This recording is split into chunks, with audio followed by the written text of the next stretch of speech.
In the beginning, there was silence, vast emptiness, where two rivers would one day carve the destiny of humanity, between the Tigris and Euphrates, in a land that knew neither mountain nor sea. The earth waited. Here, in this cradle between waters, mud and reed would become brick and temple, and from scattered nomads would rise the world's first cities. The wind carried no names yet, no kings, no gods only, the promise of what was to come. In the shimmering heat of an ancient dawn, when the world was young and full of possibility, the first chapter of civilization was about to be written in clay and stone, in blood and dreams, in the eternal dance between river and desert that would echo through millennia. This is where it all began, not with fanfare or trumpets, but with the quiet settling of families beside life-giving waters. Unaware, they were planting the seeds of history itself. If this journey into history moves you, take a moment to like, share, and subscribe. Let timeless stories find new hearts just like yours. 10,000 years before the birth of Christ, when ice still crowned the northern reaches of the world, the great melt began. Glaciers surrendered their ancient hold, releasing torrents that would reshape continents and redirect the course of human destiny. In what would one day be called Mesopotamia, the land between rivers, two mighty waterways carved their paths through virgin earth, creating something unprecedented in the story of our species. A fertile plain, vast enough to sustain not just life, but civilization itself. The Tigris rushed, swift and unpredictable from the Armenian highlands, its waters dark with mountain soil and the promise of both abundance and destruction. To the west, the Euphrates meandered more gently, its banks softer, its flooding more predictable, as if nature herself understood that here patience would prove more valuable than passion.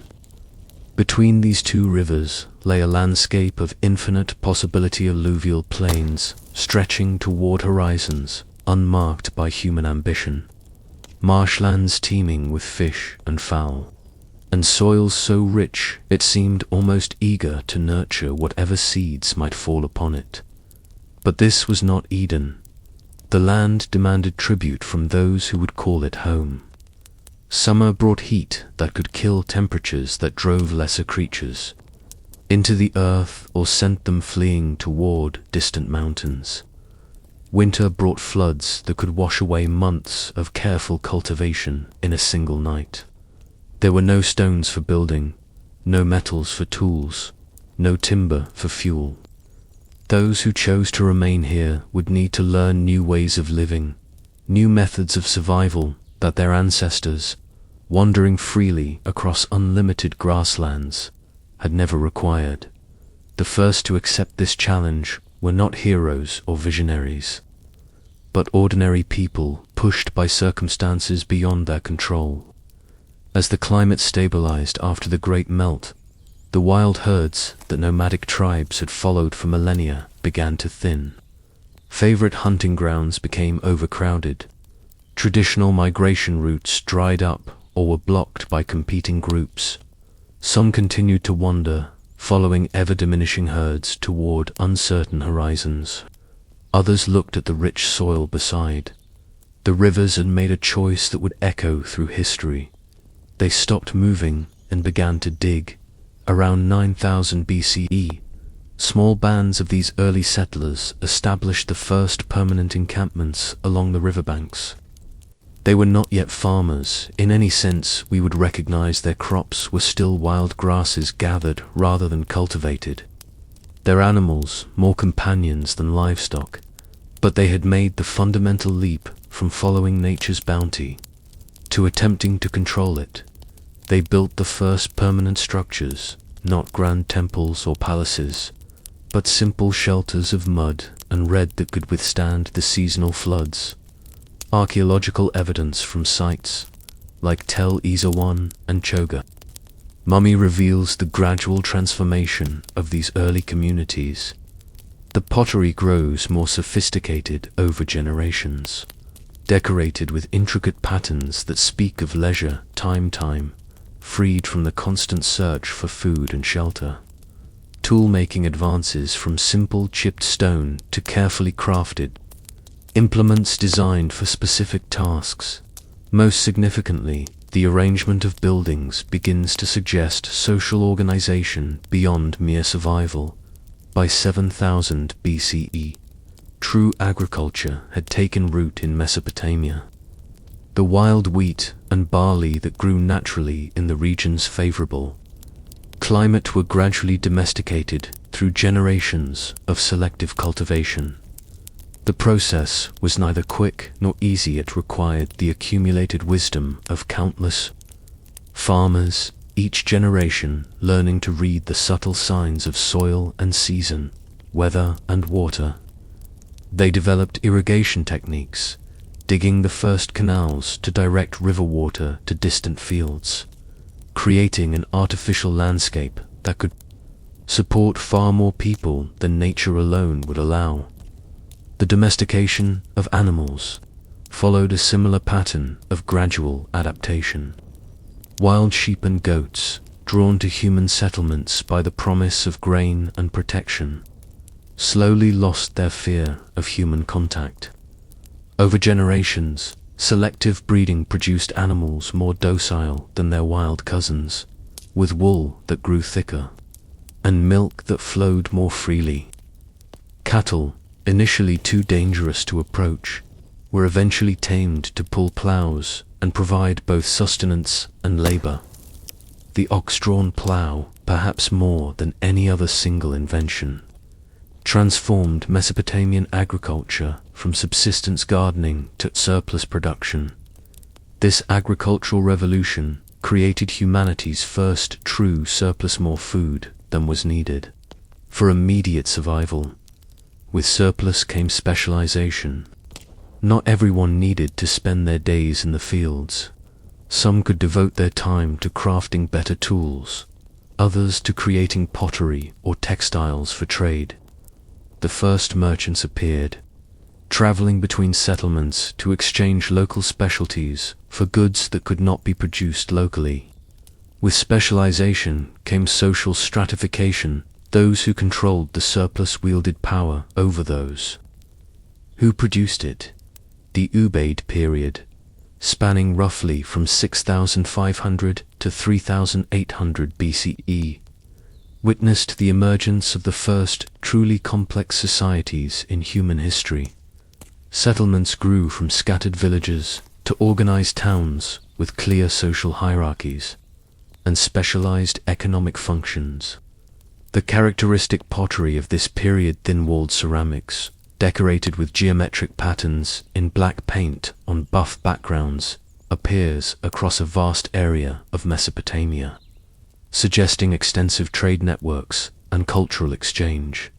Archaeological excavations at Eridu, often considered the world's first city, reveal 18 successive levels of temples built one atop another over more than 2 millennia. Each reconstruction was larger and more elaborate than the last, suggesting not just population growth but increasing social complexity and religious sophistication. The earliest temples were simple affairs, rectangular buildings with a single chamber and an altar. By the end of the Ubaid period, they had evolved into complex structures with multiple rooms, storage areas, and elaborate decorative facades. These temples were more than places of worship. They were the economic and administrative centers of their communities. Temple priests controlled irrigation systems, organized labor for public works, and managed the storage and distribution of agricultural surplus. They developed the first primitive accounting systems, using clay tokens to represent different quantities of goods. A sphere might represent a bushel of grain, a cylinder, a jar of oil, a cone, a measure of barley. These tokens were sealed in clay envelopes, creating the world's first contracts and receipts. The priestly class that emerged during this period established patterns of authority that would persist for millennia. They claimed direct communication with the gods who controlled the floods, the harvests, and the fate of the community. Their power rested not on force of arms, but on their role as intermediaries between the human and divine worlds. They organized the first public works, projects, canals, levees, and temple complexes that required the coordinated labor of hundreds of workers. In doing so, they created the administrative structures that would eventually evolve into the world's first governments. Trade. Networks expanded far beyond the borders of Mesopotamia during the late Ubaid period. Obsidian from Turkish volcanoes appeared in Mesopotamian sites, while Mesopotamian pottery has been found as far away as the Persian Gulf Coast. This trade was not merely in luxury goods, but in essential materials. Mesopotamia's greatest lack of stone, metal, and timber became the driving force behind its greatest strength. A commercial economy that connected distant regions and diverse cultures. The social implications of this trade were profound. Merchants required protection for their goods and enforcement of their contracts. They needed standardized weights and measures, systems of credit and payment, and institutions capable of resolving disputes across cultural and linguistic boundaries. The temple complexes evolved to meet these needs, becoming not just religious centers, but banks, courts, and commercial exchanges. By 4000 BCE, Mesopotamian society had developed most of the fundamental characteristics of civilization: permanent settlements, agriculture, animal domestication, specialization of labor, social stratification, monumental architecture, and trade. What remained was the crucial step from village to city, from local authority to centralized power, from oral tradition to written record.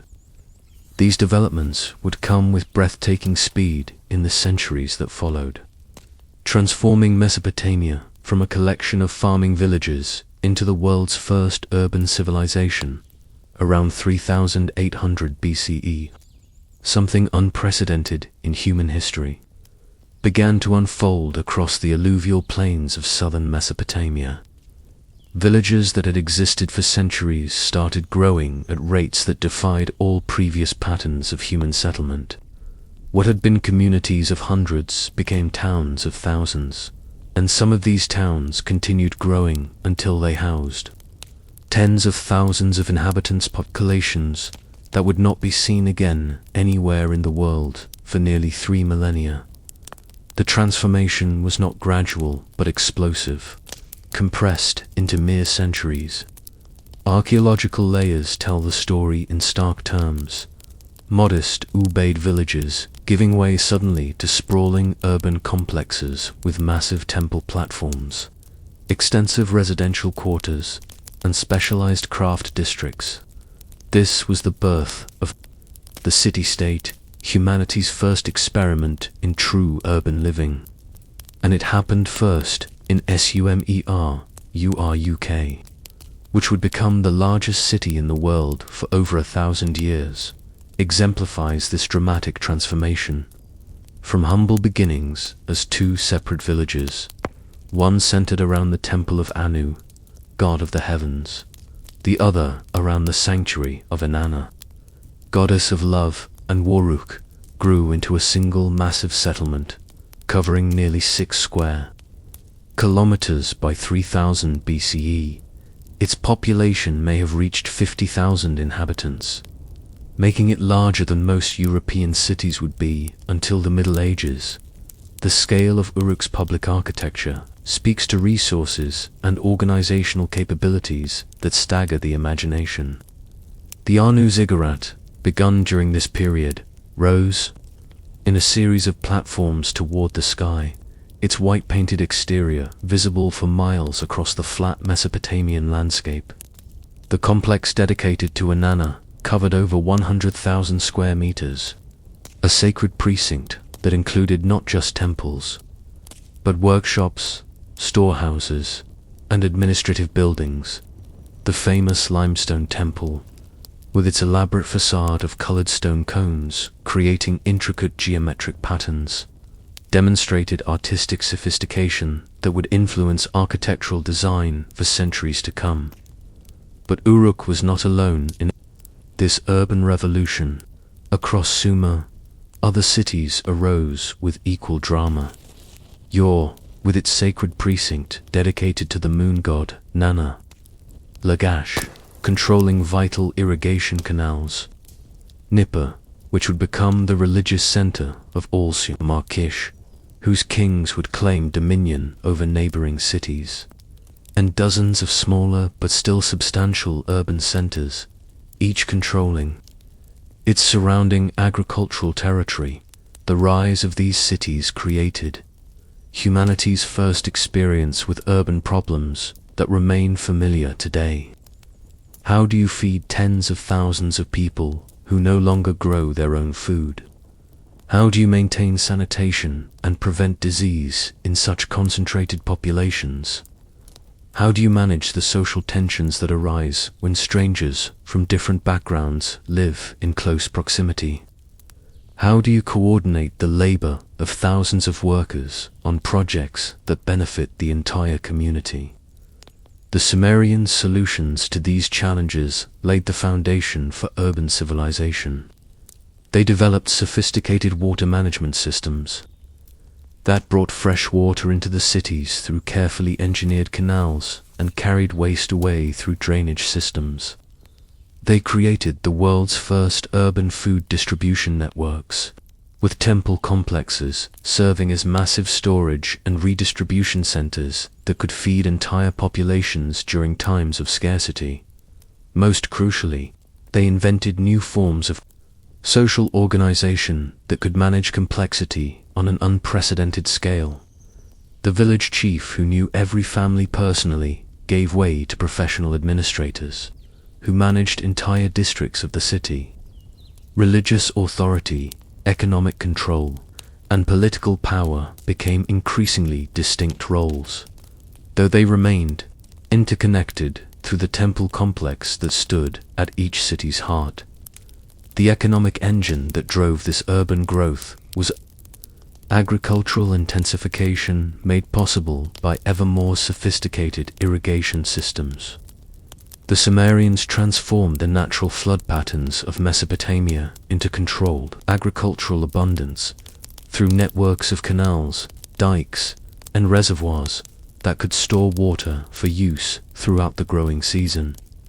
These irrigation systems required constant maintenance and careful coordination among multiple communities, creating the need for central authority on a scale previously unknown. But agriculture alone cannot explain the explosion of urban growth. Equally important was the development of craft specialization that turned raw materials from distant lands into valuable finished goods. Sumerian workshops produced textiles, jewelry, metal tools, and decorated pottery that were traded across the ancient world. Merchants carrying Sumerian goods traveled as far as the Indus Valley to the east and Anatolia to the north, bringing back the raw materials that Mesopotamia lacked. This trade created the world's first truly cosmopolitan societies. Sumerian cities housed merchants from distant lands, craftsmen who worked with foreign techniques, and slaves captured in far-off wars. The resulting cultural diversity required new methods of maintaining social order.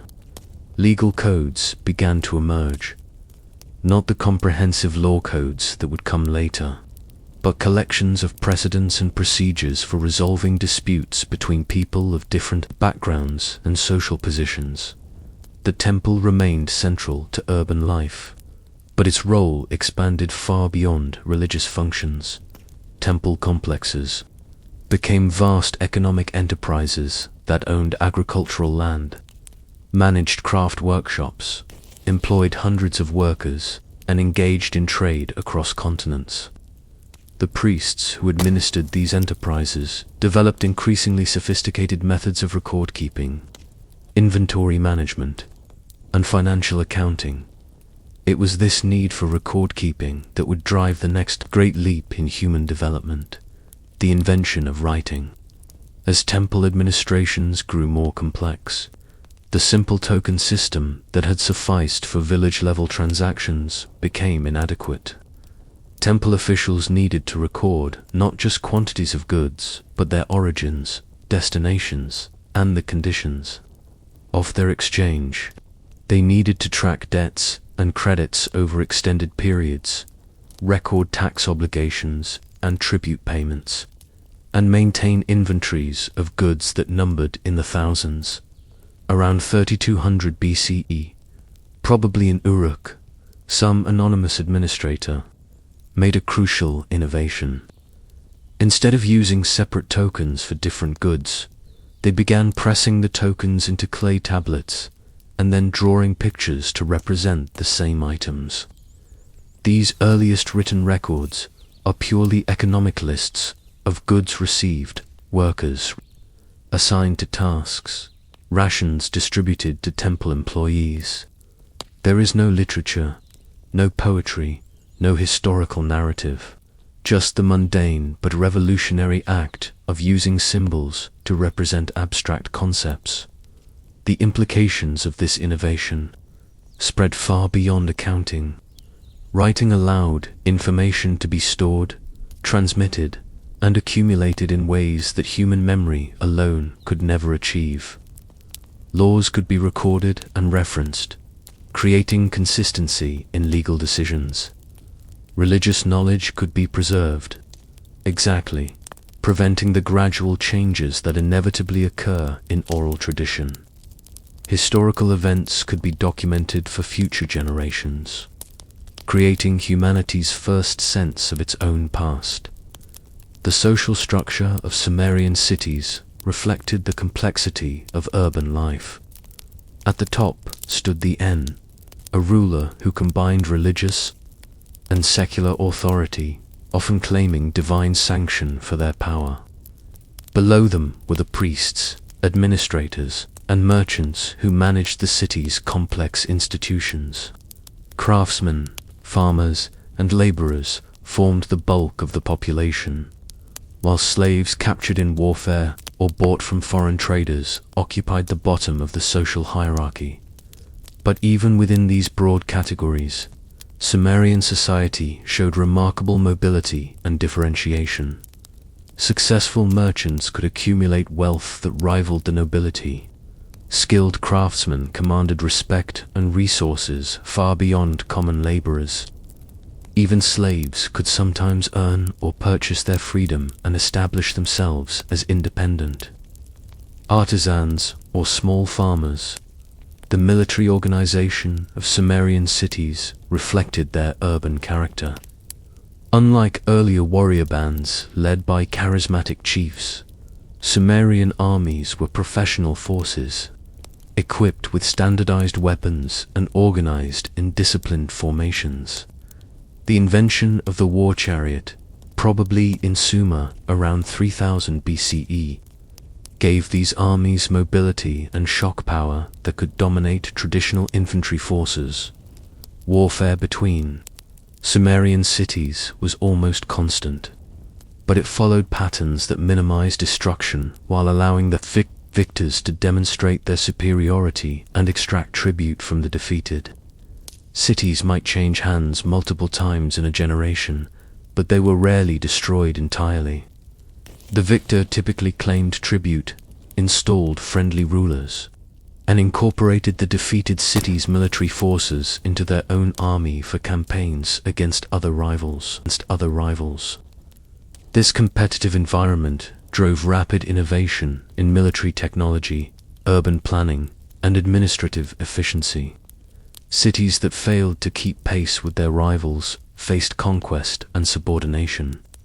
Success required not just military prowess, but effective management of resources. successful cultivation of trade relationships, and the ability to maintain internal unity in the face of external threats. The religious life of Sumerian cities was as complex as their secular institutions.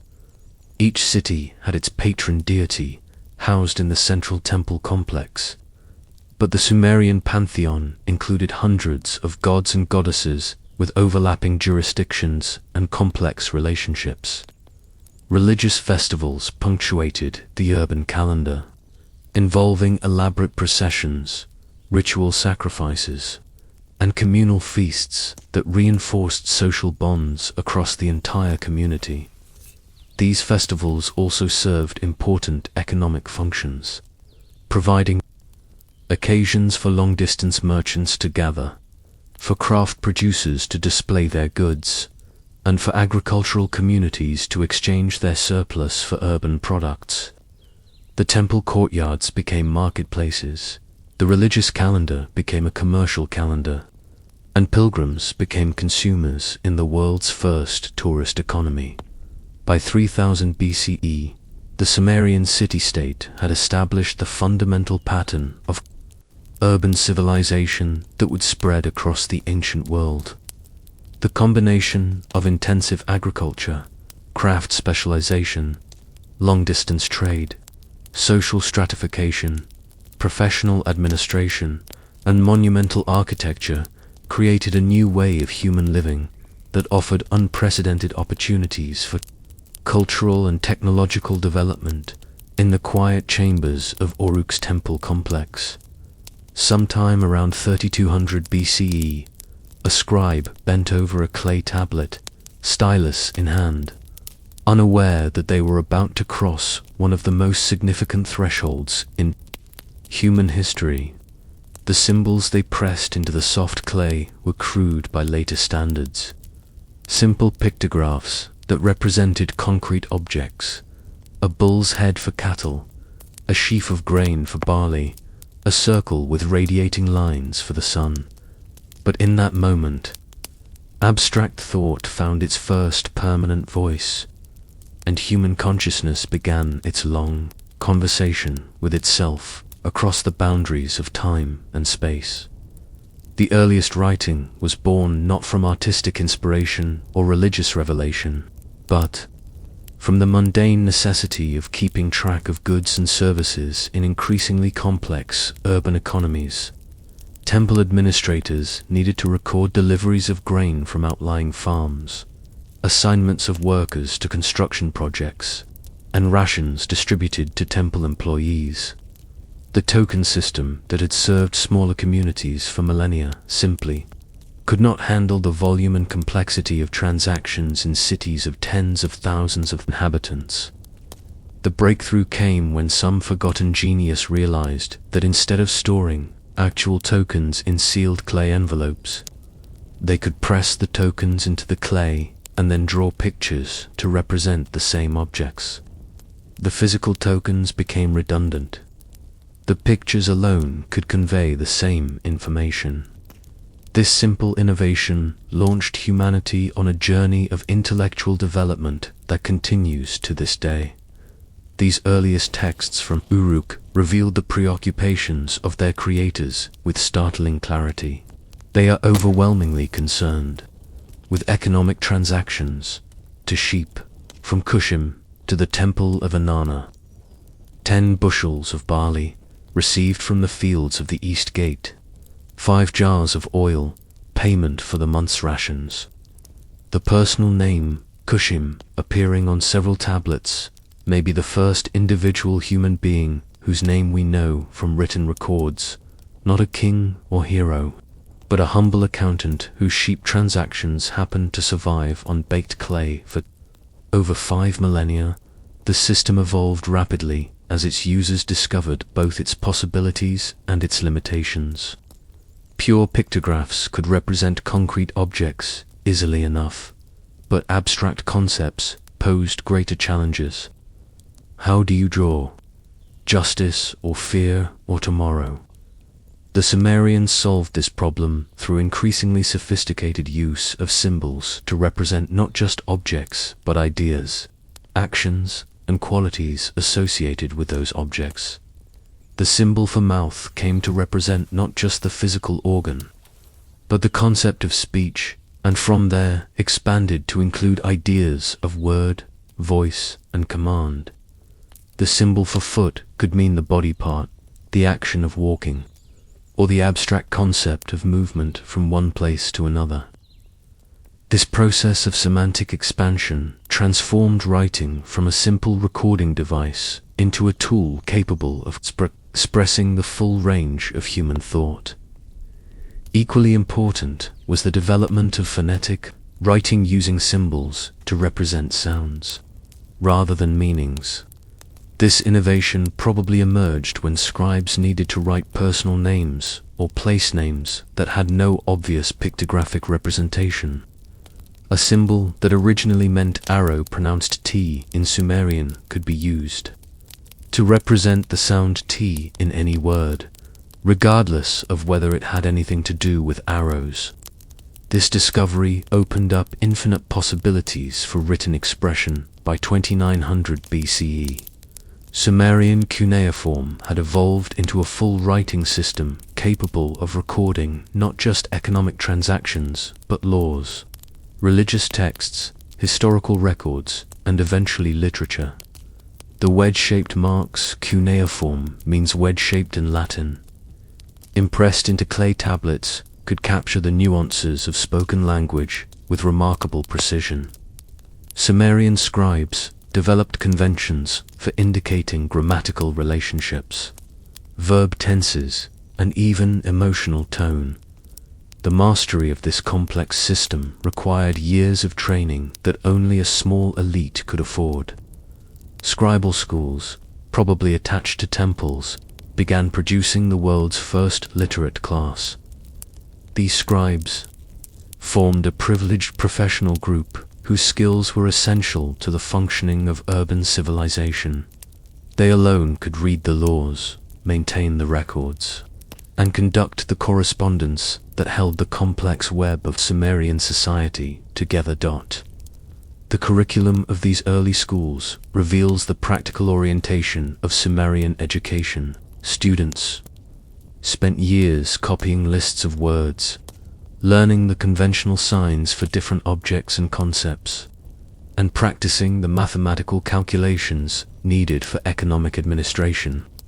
They memorized legal formulas, religious incantations, and historical traditions. Most importantly, they learned to think systematically about abstract relationships, the mental discipline that would make possible all later advances in mathematics, law, and philosophy. Writing transformed not just record-keeping, but the very nature of human memory and knowledge. Oral traditions, passed down through generations of storytellers, naturally evolved with each telling, adapting to new circumstances and audiences. Written texts, by contrast, preserved information in fixed form, creating humanity's first experience, with authoritative, unchanging sources of knowledge. This stability allowed for the accumulation of information across generations in ways that had never before been possible. The earliest literature to emerge from this tradition reveals the sophisticated intellectual life of Sumerian cities. The Epic of Gilgamesh, portions of which may date to 2700 BCE, explores themes of friendship, mortality, and the relationship between civilization and nature with psychological insight that remains compelling today. The stories of Enmakar and Lugalbanda celebrate the adventures of legendary kings, while preserving details of political and social life in early Sumer. Religious texts proliferated as temple scribes recorded the hymns, prayers, and mythological narratives that had previously existed only in oral form. These texts reveal a complex theological system in which hundreds of deities governed every aspect of human and natural life. The Sumerian creation myth, in which the gods create humanity from clay to serve their needs, reflects the social hierarchies of urban civilization while addressing fundamental questions about human purpose and divine justice. Legal texts represent another crucial development in written culture. The earliest known law codes, such as the Code of Uruk from around 2100 BCE, established precedents for consistent legal decisions and created the concept of written law as supreme authority. These codes didn't just list punishments for crimes. They established principles of justice and procedures for legal proceedings that influenced legal thinking for millennia. The economic implications of literacy were as profound as its intellectual effects. Written contracts made possible complex commercial relationships that extended across vast distances and long periods of time. Merchants could establish credit arrangements with partners they might never meet in person. Farmers could mortgage future harvests to finance current expenses. Governments could issue bonds backed by future tax revenues. The entire modern economy rests on financial instruments that would be impossible without written records. Mathematical texts show the Sumerians developing sophisticated numerical systems that could handle calculations involving millions of units. They invented place notation, the concept of zero, and mathematical operations that wouldn't be rediscovered in Europe until the Middle Ages. Their mathematical knowledge enabled the precise engineering calculations needed for massive irrigation projects and the complex astronomical observations that formed the basis of their calendar system. Historical writing emerged more slowly, but by 2500 BCE, Sumerian scribes were producing annals that recorded the deeds of kings, the outcomes of wars, and the construction of major public works. These early histories were often designed to legitimize the rule of particular dynasties, but they established the principle that human actions were worthy of permanent record and that later generations could learn from the experiences of their predecessors. The spread of literacy beyond the temple scribes had profound social implications. Merchants needed to read contracts and maintain accounts. Government officials required literacy to administer laws and collect taxes. Even craftsmen began learning to read the technical manuals that preserved their professional knowledge. Literacy became a pathway to social advancement that was theoretically open to anyone with the intelligence and determination to master the complex cuneiform system. The invention of writing also created new forms of political authority. Kings could issue written decrees that carried their commands to distant provinces. Laws could be carved in stone and displayed publicly, creating the concept of legal authority that transcended personal relationships. Written treaties between cities established diplomatic protocols that made possible the complex alliances and balance of power, arrangements that characterized later Mesopotamian politics. Perhaps most importantly, writing made possible the accumulation and synthesis of knowledge across multiple domains. Medical texts could preserve the accumulated experience of generations of healers. Agricultural manuals could record optimal planting times and crop rotation techniques. Engineering texts could document successful construction methods and warn against common mistakes. For the first time in human history, knowledge could grow systematically rather than being rediscovered repeatedly. The psychological impact of literacy on individual consciousness may have been the most revolutionary change of all. For the first time, people could externalize their thoughts, preserve their ideas beyond their own lifetimes, and engage in intellectual dialogue with individuals they would never meet. The very concept of authorship, of individual responsibility for ideas and their expression emerged from the literate culture of ancient Sumer by 2500 BCE. Cuneiform writing had spread beyond Sumer, to other regions of Mesopotamia and beyond.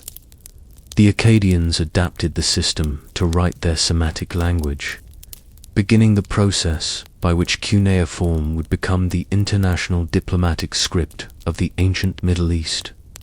Texts in Cuneiform would eventually be written in dozens of different languages, carrying Mesopotamian ideas and innovations across the civilized world. The scribal tradition that began in Sumerian temples evolved into an international community of educated professionals who shared techniques, texts, and ideas across political and cultural boundaries. These scribes preserved and transmitted not just the practical knowledge needed for administration and commerce, but the literature, philosophy, and scientific insights that formed the intellectual foundation of ancient civilization. Writing transformed humanity from a species bound by the limitations of individual memory and oral tradition into one capable of unlimited intellectual growth and cultural development.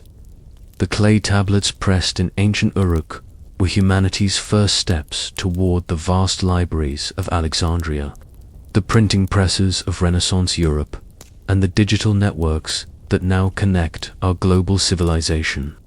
In learning to capture thought in permanent form, the Sumerians gave us the tool that would make all subsequent human progress possible.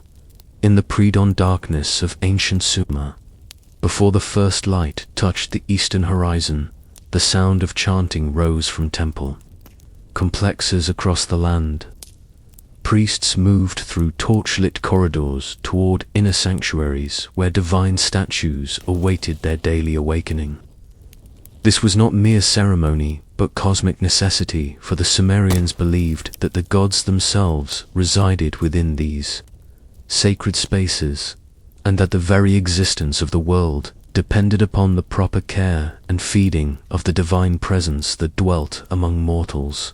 The relationship between the Sumerians and their gods was unlike anything the world had known before, or would know again. These were not distant, transcendent deities who ruled from some remote heaven, but active participants in daily life who owned property, employed workers, engaged in commerce, and involved themselves intimately in the political and economic affairs of their cities. Each major city was literally the property of its patron god, ruled in the deity's name by priests and kings who served as earthly stewards of divine authority. The pantheon that emerged from this unique theological vision was vast and complex, reflecting every aspect of human experience and natural phenomena. At its head stood An, later called Anu, the god of heaven and ultimate source of divine authority.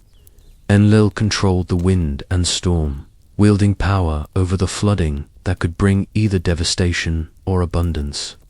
Enki, god of fresh water and wisdom, was humanity's protector and the source of the arts and sciences that made civilization possible.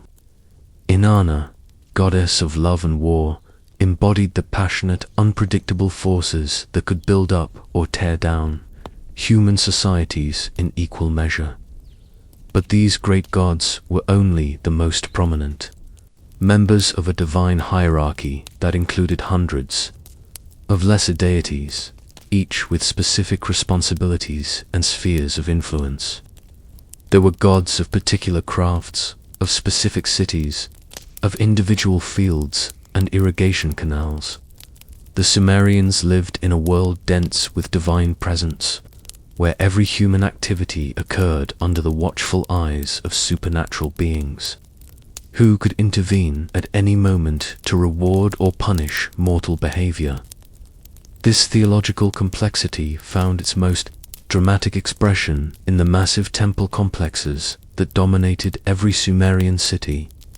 These were not simple houses of worship, but vast economic and administrative centers that served as the earthly palaces of resident deities. The temple of Inanna at Uruk covered over 100,000 square meters and employed thousands of workers and activities ranging from agriculture and manufacturing to trade and finance. The god or goddess who lived in such a complex was literally the city's largest employer and most important economic actor. The architectural centerpiece of these temple complexes was the ziggurat, a massive stepped tower that rose in terraces toward the sky.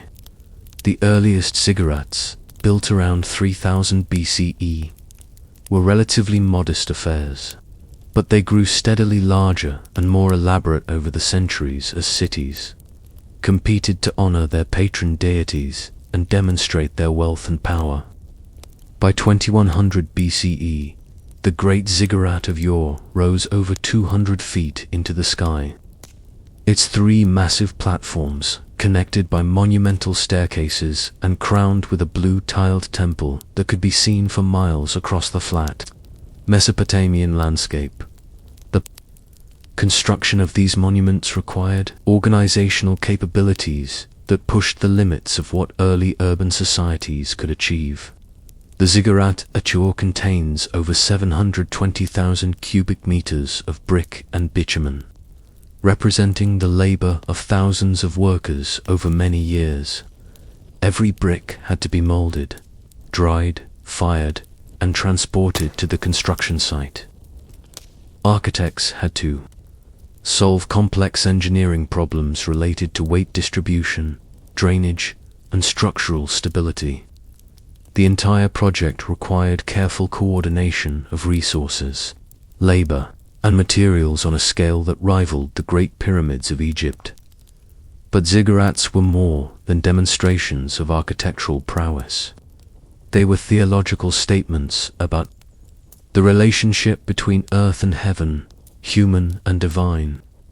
The Sumerians believed that these towers served as cosmic mountains, linking the human world below with the divine realm above. The god's statue resided in a chamber at the ziggurat's summit, literally dwelling in the space between earth and sky. Pilgrims who climbed the long staircases were making a ritual journey from the mundane world of daily life toward the sacred space where gods and humans could meet. The daily routine of temple worship revealed the intensely personal relationship the Sumerians maintained with their gods. Each morning, priests would enter the deity's chamber, draw back curtains from around the divine statue, and greet the god as they would greet any important person awakening from sleep. They offered the deity food, drink, and entertainment, changed the statue's clothing, and reported on the affairs of the city. In the evening, they would reverse the process, preparing the god for sleep and securing the sacred chamber until the next day's awakening. This anthropomorphic treatment of divine images reflected a sophisticated theology in which the boundary between spiritual and material reality was deliberately blurred. The statue was not merely a representation of the god, but the actual dwelling place of divine consciousness. Through elaborate consecration rituals, priests transferred the essence of the deity into the carved image, creating a real presence that could see, hear, and respond to human needs. The destruction of such a statue was not just vandalism but deicide, the actual murder of a god. The economic functions of temple complexes were inseparable from their religious purposes. The gods owned vast estates worked by temple employees who received rations of food, clothing, and other necessities in return for their labor. Temple workshops produced textiles, metalwork, and other crafts, both for the gods' use and for trade with other cities. Temple merchants engaged in long-distance commerce, bringing exotic goods from foreign lands to adorn the deity's palace and enrich the city's economy. The wealth concentrated in these temple complexes was staggering by the standards of the ancient world. Inventories from the Temple of Inanna at Nippa list thousands of cattle, tens of thousands of sheep, vast quantities of grain and oil, workshops filled with precious metals and gemstones, and treasuries containing silver and gold from across the known world. The goddess Inanna owned more property and employed more workers than many later empires could claim. This concentration of wealth and power in religious institutions had profound implications for Sumerian society. Temple priests were not just religious figures, but major political and economic leaders who controlled resources essential to their city's survival. They organized public works projects, managed irrigation systems, settled legal disputes, and conducted diplomatic relations with other cities. The merger of religious and secular authority that characterized Sumerian government had its roots in the practical necessity of temple administration. The religious calendar that governed temple activities also structured the rhythm of urban life. Major festivals brought entire populations together for elaborate celebrations that reinforced social bonds and community identity. The sacred marriage ceremony, reenacting the union between Inanna and her consort Dumuzi, was both a fertility ritual intended to ensure good harvests and a political ceremony that legitimized royal authority. The king, or high priest, who played the role of Dumuzi in this ritual, was symbolically united with the divine power that governed the city's destiny. Religious literature from this period reveals a complex theological vision that grappled with fundamental questions about human nature, divine justice, and the meaning of existence. The myth of Inanna's descent to the underworld explores themes of death and resurrection, while providing a theological explanation for the seasonal cycles of nature. The story of the flood, preserved in various versions throughout Mesopotamian literature, reflects deep anxieties about divine judgment and human mortality, while celebrating the wisdom and courage that enables some individuals to survive cosmic catastrophe. The Sumerian creation myth, in which the gods create humanity from clay to perform the labor that the deities find burdensome, provides a theological justification for social hierarchy while acknowledging the dignity of human work. Humans are not the centerpiece of creation, but servants of divine masters, yet they are also indispensable partners in maintaining cosmic order. This vision of humanity as neither wholly autonomous nor completely powerless reflects the complex political realities of urban life, where individuals must balance personal desires against community needs. The concept of divine justice that emerges from Sumerian religious texts is notably pragmatic rather than purely moral. The gods reward those who serve them faithfully and punish those who neglect their obligations. But divine favor can be withdrawn without warning, and innocent people often suffer for reasons that remain mysterious. This theology reflects the precarious nature of life in an environment where floods, droughts, and wars could destroy years of careful planning and hard work without regard for human virtue or vice. The institution of kingship developed in close relationship with temple worship, as successful military leaders sought religious legitimacy for their political authority. Early kings were often priests who claimed special relationships with their city's patron deities. Later rulers adopted titles that emphasized their role as earthly representatives of divine power. Beloved of Enlil, chosen of Inanna, shepherd, appointed by the gods. Royal coronation ceremonies took place in temple complexes, where priests conferred divine approval on new rulers and invested them with the sacred symbols of their authority.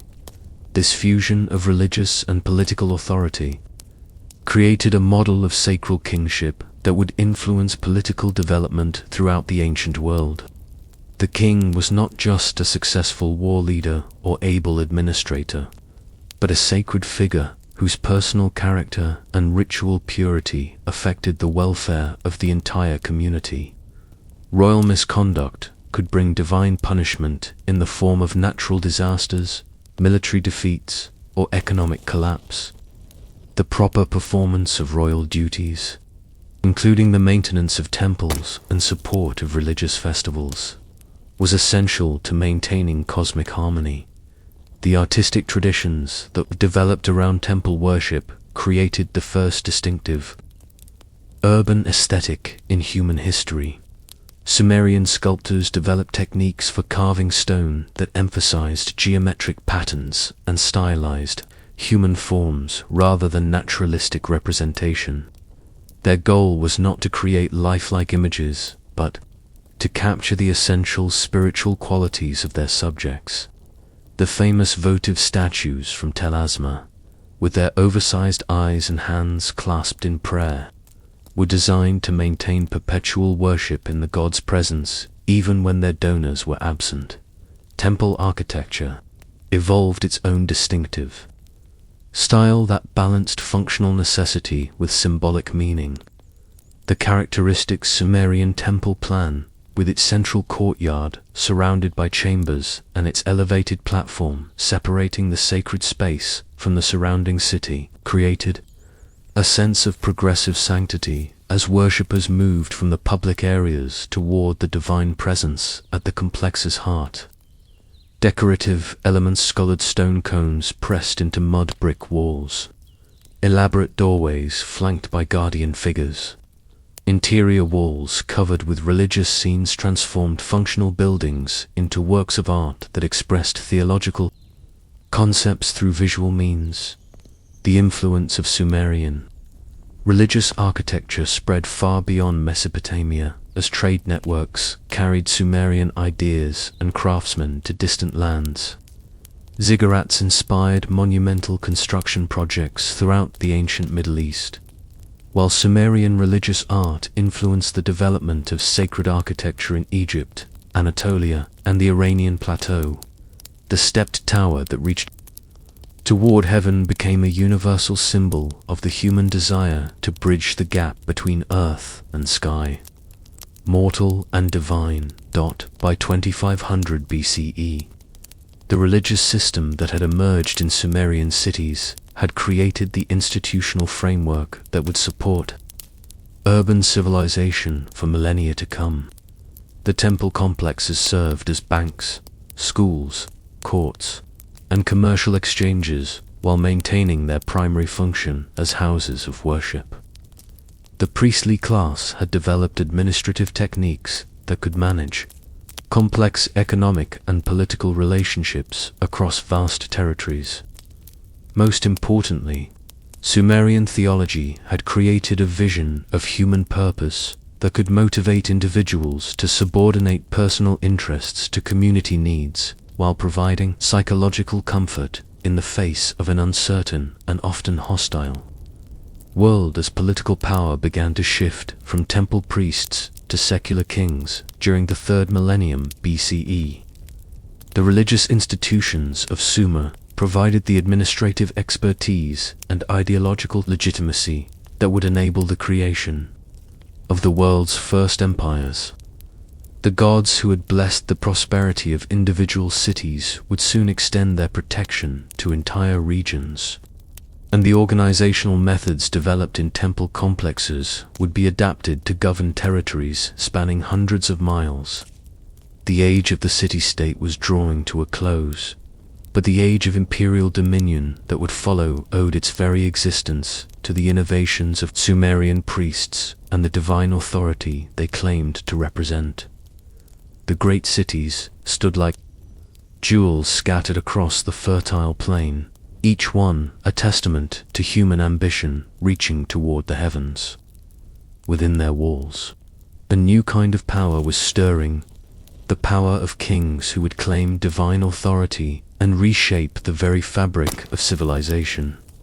The age of city-states was giving way to something grander, more terrible, and more magnificent than anything the world had yet seen. In the city of Uruk, where the first walls had been raised by human hands, there emerged a figure whose name would echo through millennia like thunder across the plain. Gilgamesh, they called him 2/3 divine, 1/3 mortal, a king whose deeds would be carved not only in stone but in the very soul of human memory. Whether he truly walked the earth or lived only in the dreams of poets matters little. Now, his story became the heartbeat of a civilization learning to imagine itself as something more than mere survival. The scribes tell us he built the walls of Uruk with his own hands, each brick a testament to his will. 6 miles they stretched, encompassing temples and palaces, workshops and gardens, protecting 100,000 souls beneath their shadow. But walls, however mighty, could not contain the restless spirit of a king who sought to conquer death itself. The epic they would write of him pressed into tablets when the clay was soft and waiting speaks of friendship and loss, of journeys to the edge of the world, of the bitter wisdom that comes when even gods must bow to mortality. In those early days of kingship, rulers were more than mere administrators. They were bridges between the divine and mortal realms. Gilgamesh fought the wild man Enkidu, who ran with beasts and knew no civilization, until their combat became brotherhood and their brotherhood became legend. Together they slew monsters and challenged the gods themselves, these two who represented the eternal struggle between the wild and the civilized, between nature and the city that humanity was building one brick at a time. When Enkidu died, struck down by divine wrath for their hubris, Gilgamesh's grief shattered the boundaries between myth and reality. He who had been king became wanderer, seeking the secret of eternal life from Utnapishtim, the survivor of the great flood that had once cleansed the earth. Through forests of cedar and across waters of death he traveled, learning what every mortal must learn, that immortality belongs to the deeds we do and the stories we leave behind, not to the flesh that houses our brief flame. The tale of Gilgamesh became more than entertainment for long Mesopotamian nights. It became a mirror, in which kings and commoners alike could see themselves reflected.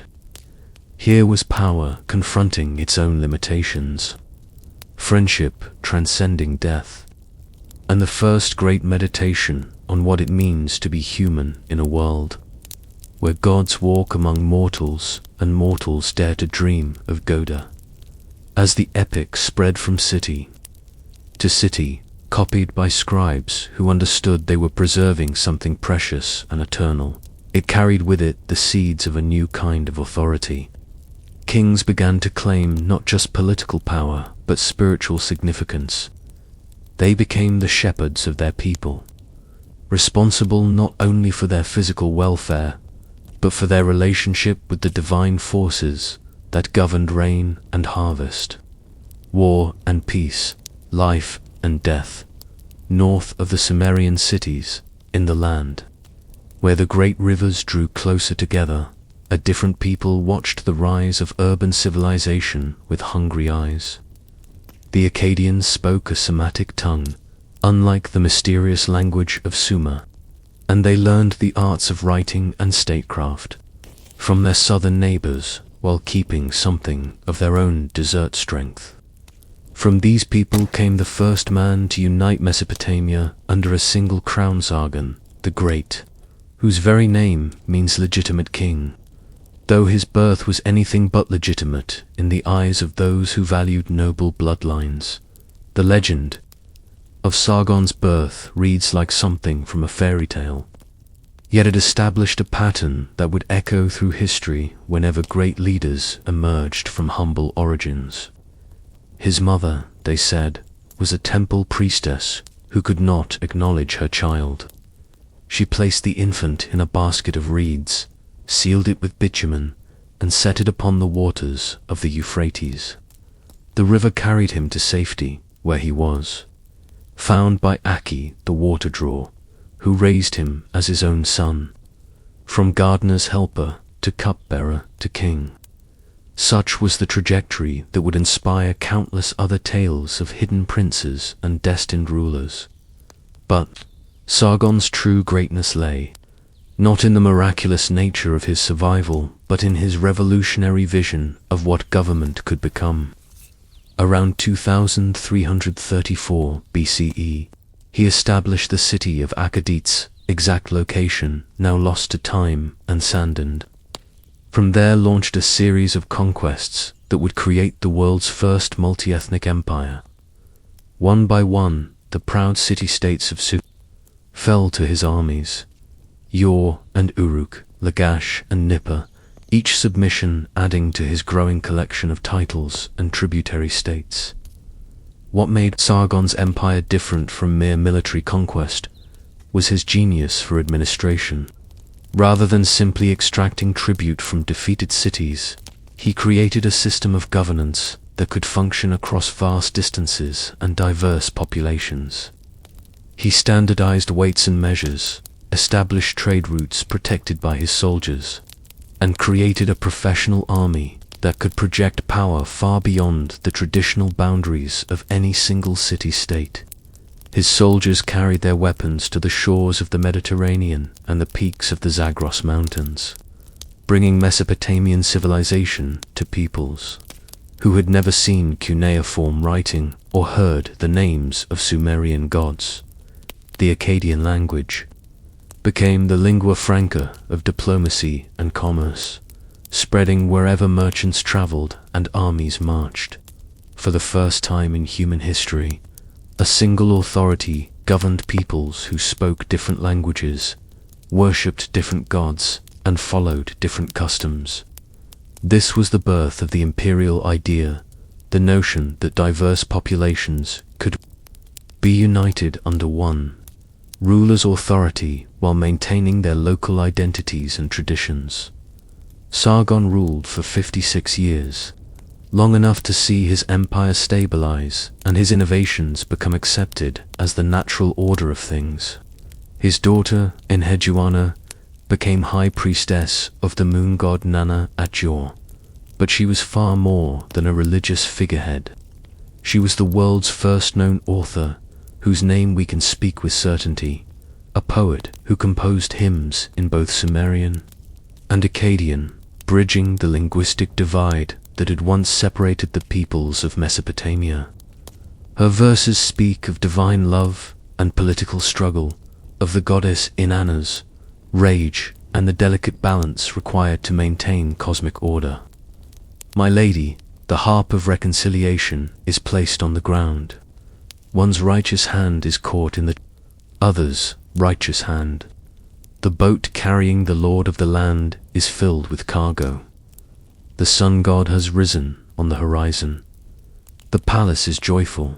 Enheduanna, high priestess of Ur, through Enheduanna's poetry and Sargon's policies, the Akkadian Empire became something unprecedented, a multi-ethnic state that celebrated diversity. While maintaining unity, Sumerian remained the language of religious ceremony and ancient learning, while Akkadian dominated commerce and administration. Gods from different traditions found places in expanded pantheons, and artistic styles blended to create new forms of beauty that reflected the empire's cosmopolitan character. Sargon's sons inherited his throne, but not his wisdom, and the burden of ruling an empire proved heavier than the burden of conquering one. Ramush and Manishtu each faced rebellions that tested the strength of Akkadian rule. The city-states that had submitted to Sargon's overwhelming charisma and military genius saw his death as an opportunity to reclaim their independence. Revolts flared across the empire like fires in dry grass, each one requiring costly expeditions to suppress. The revolts revealed something profound about the nature of early imperial rule. It depended as much on the personal authority of the king as on the strength of his institutions. Without Sargon's commanding presence, the bonds that held the empire together began to strain. Local elites who had accepted Akkadian overlordship as the price of peace, started to remember the glory days when their cities ruled themselves. The delicate balance between central authority and local autonomy, balance that would challenge every empire that followed, began to tip toward chaos. Yet the empire endured, held together by the systems Sargon had created and the memory of what unity had accomplished. Trade continued to flow along protected routes, and the Akkadian language continued to spread wherever merchants needed to communicate across cultural boundaries. The rebellions, terrible as they were, never quite succeeded in breaking the essential connections that bound the empire together. Each suppressed revolt made clear that return to the old system of independent city-states was no longer possible. The world had grown too interconnected, too complex for such simple solutions. Under Naram-Sin, Sargon's grandson, the empire reached its greatest extent and faced its greatest hubris. Naram-Sin was the first Akkadian king to declare himself a god while still living, having his name written with the divine determinative that marked him as equal to the ancient powers of heaven and earth. He conquered the Lullaby people in the Zagros Mountains and erected a victory stele that showed him climbing toward the stars while his enemies fell broken at his feet. The art of this period shows a confidence bordering on arrogance, a sense that human will could reshape the world according to its desires. But the gods, it seemed, were not pleased with mortal presumption. During Naram-Sin's reign, the empire faced invasions by the mysterious Gutians, mountain peoples from the east who swept down into the fertile plains like a storm. These were not civilized conquerors seeking to establish their own imperial administration. They were raiders and destroyers, who seemed to take pleasure in toppling the elaborate structures of Mesopotamian civilization. Cities were burned, trade routes disrupted, and the careful administrative apparatus that had held the empire together was torn apart by forces that cared nothing for diplomacy or accommodation. The Gutian period that followed the collapse of the Akkadian Empire was remembered in later texts as a time of darkness and confusion, when the natural order of things was overturned and barbarians ruled over civilized peoples. Kings became servants, priests abandoned their temples, and the elaborate rituals that maintained cosmic harmony fell into neglect. Yet even in this time of troubles, the scribes continued their work, preserving in clay the memory of better days, and the hope that order would eventually return to the land between the rivers and between the rivers. From the darkness of the Gutian period, a new light began to dawn in the south, where the ancient Sumerian cities had never quite forgotten their proud heritage. Around 2100 BCE, Ur-Nammu of Ur expelled the last Gutian overlords and established what historians call the Third Dynasty of Ur, or Ur III period. This was to be the last great flowering of Sumerian civilization, a renaissance that combined the best of the old traditions with innovations learned during the imperial age. Ur-Nammu and his son Shulgi created something unprecedented, a bureaucratic state that administered its territories through written records and standardized procedures rather than relying purely on personal relationships and military force. Every sheep counted, every field measured, every worker assigned to specific tasks according to carefully maintained lists. The archive of cuneiform tablets from this period runs to tens of thousands of documents, creating a paper trail that allows us to peer into the daily life of this ancient civilization with remarkable clarity. Under this system, the king became less a warrior hero in the mold of Sargon and more an administrator priest responsible for maintaining cosmic order.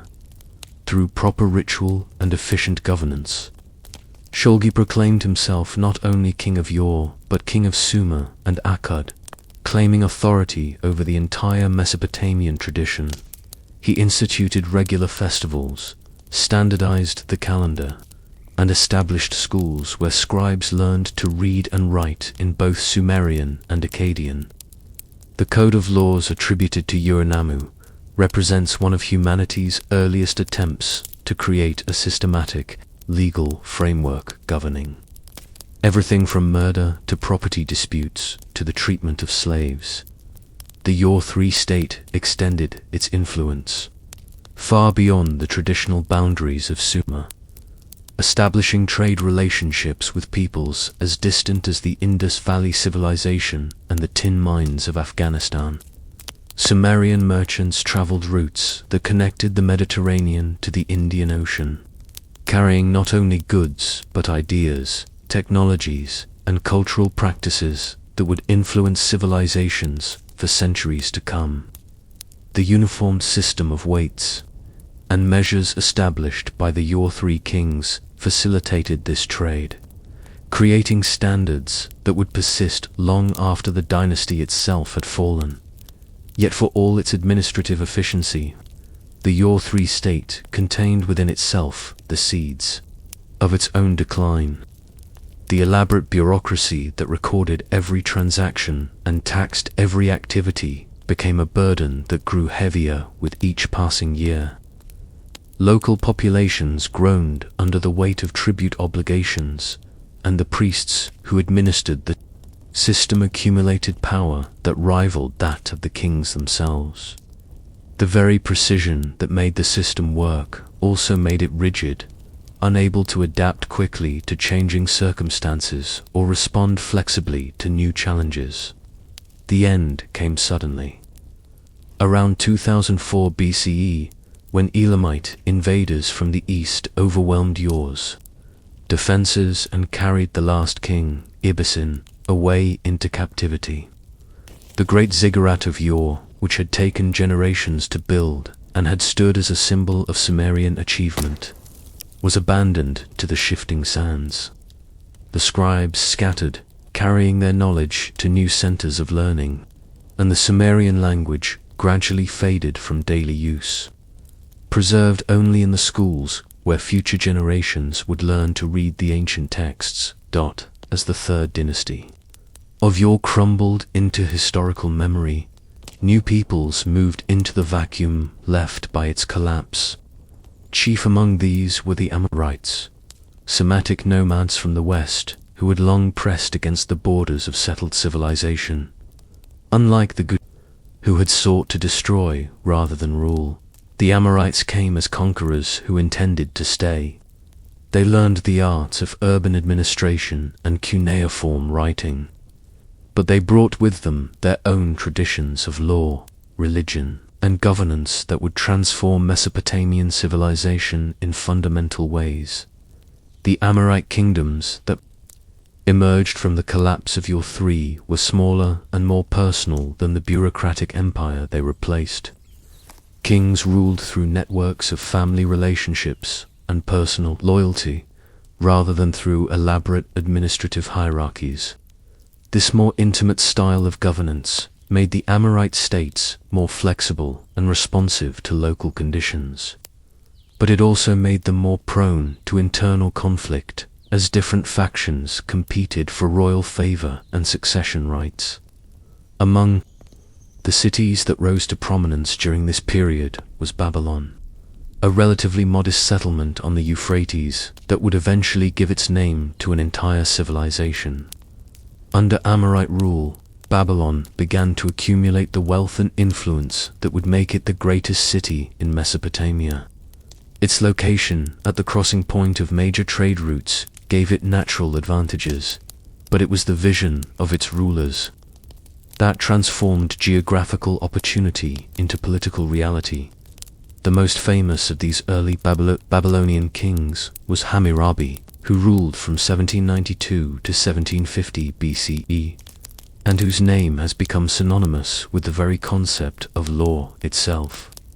Hammurabi inherited a modest kingdom and expanded it through a combination of military conquest, diplomatic alliance, and administrative innovation. But his lasting contribution to human civilization was not his territorial acquisitions, but his legal code, a comprehensive set of laws that attempted to provide justice for every class of society and every type of dispute. The Code of Hammurabi, carved on a massive stele of black diorite and topped with a relief showing the king receiving the law from the sun god Shamash, contained 282 specific legal provisions covering everything from property rights to family relationships to commercial transactions. The principle underlying these laws was revolutionary: that justice should be based on written standards rather than arbitrary royal decree, and that these standards should be published so that all citizens could know their rights and obligations. If a man destroys the eye of another man, they shall destroy his eye. If he breaks another man's bone, they shall break his bone. If he destroys the eye of a common man or breaks the bone of a common man, he shall pay 1 mina of silver. Code of Hammurabi, Laws 196 to 198. The code revealed both the sophistication and the limitations of Babylonian society. It recognized different classes of people: free citizens, dependent farmers, and slaves, and prescribed different punishments for the same crime depending on the status of both victim and perpetrator. Yet, within these hierarchical constraints, it established principles of proportional justice and due process that would influence legal thinking for millennia. The idea that punishment should fit the crime, that evidence should be required for conviction, and that the law should protect the weak from exploitation by the powerful. These concepts, first articulated in Hammurabi's code, became cornerstones of civilized governance. Under Hammurabi's rule, Babylon became not just a political capital, but a cultural center where scholars, poets, and artisans gathered from across Mesopotamia. The Babylonian dialect of Akkadian began to replace other local languages as the medium of sophisticated discourse, and Babylonian religious traditions began to synthesize and reorganize the diverse pantheons of earlier periods. The god Marduk, originally a minor deity associated with the city of Babylon, was elevated to chief of the gods, his rise reflecting the political ascendancy of his earthly city. The transformation of Marduk from local patron to cosmic ruler was accomplished through the composition of the Enuma Elish, the Babylonian creation epic that described how the young god defeated the primordial forces of chaos and established order in the universe. This mythological revolution had profound political implications. If Marduk was supreme among the gods, then his city Babylon was supreme among earthly cities, and its king was the legitimate ruler of all Mesopotamia. The epic became the founding myth of Babylonian imperial ideology, recited at the New Year festival when the king's authority was ritually renewed for another year. Yet even as Babylon rose to regional dominance, the Amorite period was characterized by political fragmentation and constant warfare between rival kingdoms. No single ruler after Hammurabi managed to unite all of Mesopotamia under his authority for any extended period. The land was divided among competing dynasties in Babylon, Assyria, Mari, and other centers, each claiming to be the legitimate heir to the imperial tradition. Established by Sargon of Akkad, this political instability created opportunities for cultural and economic exchange as kingdoms competed for allies and trade partners. But it also left Mesopotamia vulnerable to conquest by more unified powers from outside the region. The weakness of the divided Amorite kingdoms became apparent when the Hittite king, Mursili I, swept down from Anatolia around 1595 BCE and sacked Babylon itself. This raid did not establish permanent Hittite control over Mesopotamia, but it demonstrated that the great cities were no longer protected by the walls and armies that had made them seem invincible to earlier generations. The age of small kingdoms was giving way to a new era of international politics, where power would belong to those who could forge the largest coalitions and deploy the most advanced military technologies. As the second millennium BCE progressed, the political landscape of the ancient Near East became increasingly complex and interconnected. Mesopotamian kingdoms found themselves competing not only with each other, but with the Egyptian Empire too. The West, the Hittite Empire to the north, and various smaller powers that controlled strategic resources or trade routes. Diplomacy became as important as warfare, and the archives of this period are filled with letters between rulers, who addressed each other as brother, while constantly maneuvering for advantage in the great game of international politics.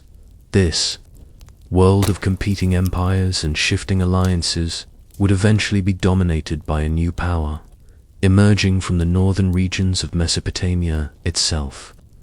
The Assyrians, who had long been overshadowed by their southern neighbors, were developing military innovations and administrative techniques that would make them the most formidable conquerors the ancient world had yet seen. Their rise would mark the beginning of a new chapter in Mesopotamian history, one defined by imperial ambition on a scale that would have amazed even Sargon of Akkad, but that transformation lay in the future. For now, as the Amorite period drew toward its close, Mesopotamia remained a land of ancient cities and timeless rivers, where farmers still planted their crops according to cycles established in the dawn of agriculture, where scribes still copied texts that preserved the wisdom of Sumerian sages, and where priests still performed rituals that maintained the cosmic order established by the gods at the beginning of time. The great innovations of this era: systematic law, professional diplomacy, synthetic mythology would become permanent features of civilized life, even as the political structures that created them gave way to new forms of power and authority. The river still flowed as it had always flowed, carrying silt and seed, supporting life and enabling dreams. Along its banks, in cities whose names would echo through history, the descendants of the world's first urban dwellers continued the great work of civilization. The slow, patient, never-ending effort to create order from chaos, meaning from randomness, and beauty from the raw materials of human experience. They could not have known that their achievements would be studied and admired by peoples yet unborn, in lands yet undiscovered. They knew only that they were links in a chain of tradition, stretching back to the beginning of memory and forward to the end of time, carrying the light of human consciousness through the darkness of an indifferent universe. The sands shifted with the winds of time, and from the ruins of fallen empires rose a city destined to become the jewel of the ancient world. Babylon, whose very name would echo through millennia as a symbol of power, wisdom, and divine splendor, began its ascent from the banks of the Euphrates with quiet determination, in the shadow of crumbling Akkadian glory. A small city-state began to stir with ambition. Babylon, once merely another settlement along the fertile riverbank, found itself positioned at the crossroads of trade routes that connected the civilized world. The Euphrates whispered secrets of commerce and conquest to those who listened carefully, and the early Babylonian kings learned to speak its language. The city's location was no accident of geography, but a stroke of divine favor. The Babylonians believed where the river curved gently through the alluvial plain, creating natural harbors and fertile deltas, the gods had chosen to plant the seeds of greatness. Here, between the waters that gave life and the desert that tested resolve, Babylon would grow from humble beginnings into an empire that would dwarf its predecessors. The early Babylonian kings understood that power flowed not merely from the sword but from the stylus and the scale. They welcomed merchants from distant lands, whose caravans brought not only goods but ideas, technologies, and cultural innovations that would enrich the growing city. The bazaars of Babylon began to hum with languages from across the known world, creating a cosmopolitan atmosphere that would become the city's trademark. Under the reign of successive rulers, Babylon's influence spread gradually outward like ripples on the river's surface. They conquered not through brutal force alone, but through diplomatic marriages, trade agreements, and strategic alliances that bound other city-states to their growing network of power. The Babylonian approach to empire was more sophisticated than their predecessors, understanding that lasting dominion required not just military might, but economic integration and cultural assimilation. The city itself began to transform during these early centuries of growth. Mud brick buildings gave way to more elaborate structures, and the first great temples dedicated to Marduk, the patron deity of Babylon, began to rise toward the heavens. These sacred edifices were more than places of worship. They were statements of divine approval and symbols of the city's growing importance in the cosmic order. As Babylon's power consolidated, its rulers began to style themselves not merely as kings of a city, but as shepherds of civilization itself. They saw themselves as the inheritors of Sumerian wisdom and Akkadian strength, destined to unite the fractured landscape of Mesopotamia under a single, enlightened rule. This vision would drive their expansion and shape their understanding of kingship for generations to come. From the mists of history emerges a figure whose name would become synonymous with justice and order: Hammurabi, sixth king of the old Babylonian dynasty. His reign, lasting from approximately 1792 to 1750 BCE, marked the true beginning of Babylon's golden age and established principles of law that would influence legal systems for millennia to come. Hammurabi ascended to the throne of a kingdom already growing in strength, but it was his vision that transformed Babylon from a regional power into the heart of Mesopotamian civilization. Unlike the warrior kings who had come before, Hammurabi understood that true greatness lay not in conquest alone, but in the art of governance. He sought to create not just an empire, but a civilization founded on order, predictability, and divine justice. The young king's first years were spent consolidating power and establishing his authority over the various city-states that had fallen under Babylonian influence. He moved carefully, building alliances where possible and using force only when diplomacy failed. His approach was that of a patient architect, laying each stone of his empire with careful consideration for the structure's ultimate stability. It was during his 20th year of rule that Hammurabi received what he described as a divine mandate to codify the laws of his realm. In dreams and visions, he claimed, the god Marduk had instructed him to create a comprehensive legal code that would bring justice to all his subjects, from the highest noble to the humblest slave. This divine calling would result in one of humanity's most significant legal achievements, the Code of Hammurabi, carved into black diorite, steely and displayed throughout the empire, contained 282 laws covering everything from property rights to family relations, from commercial transactions to criminal justice. Each law was crafted with careful attention to social hierarchy and practical application, creating a legal framework that reflected both divine authority and human wisdom. The code's famous principle of proportional justice, an eye for an eye, a tooth for a tooth, was not merely about revenge, but about limiting the cycle of violence that had plagued earlier societies.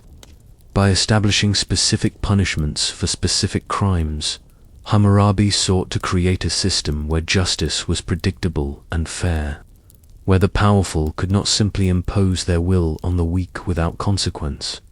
Beyond its legal innovations, the code revealed much about Babylonian society under Hammurabi's rule.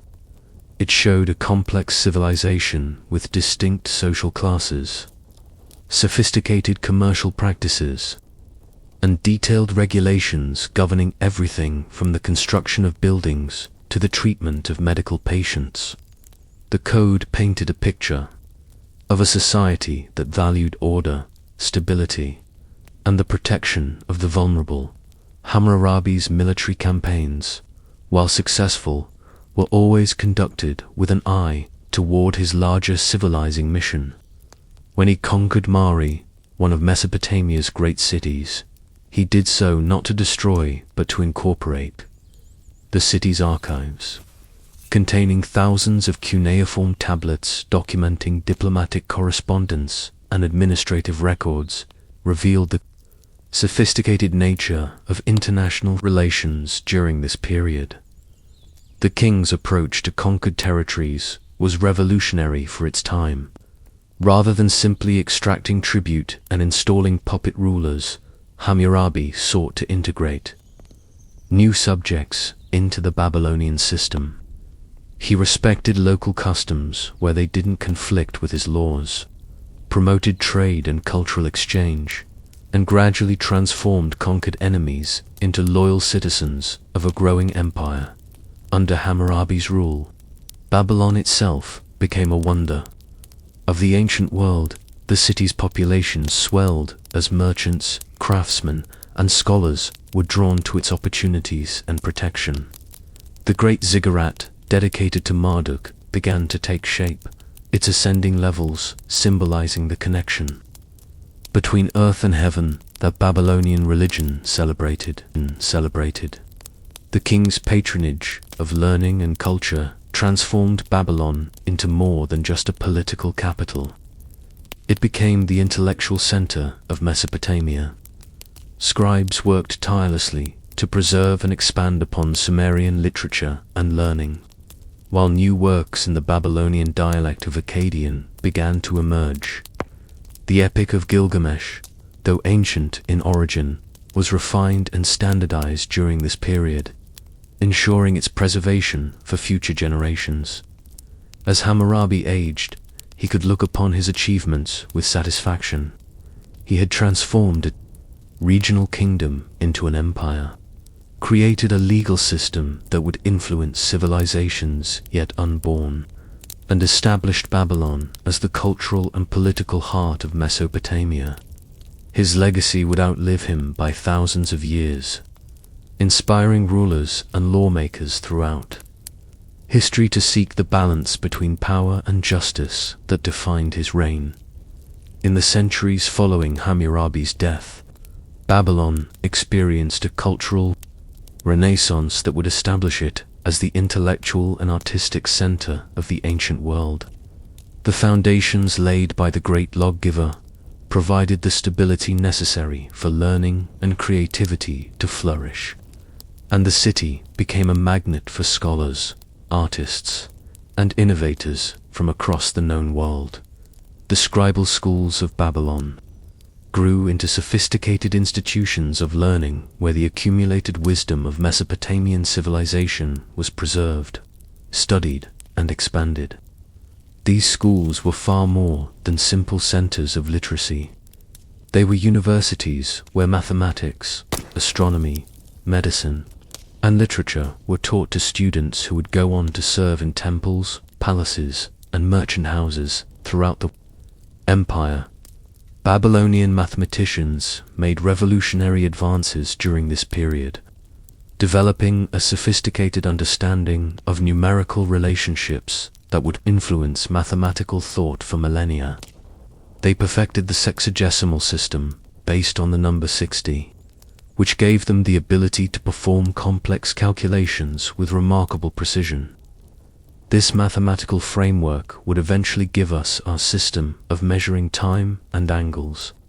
dividing hours into 60 minutes and circles into 360 degrees.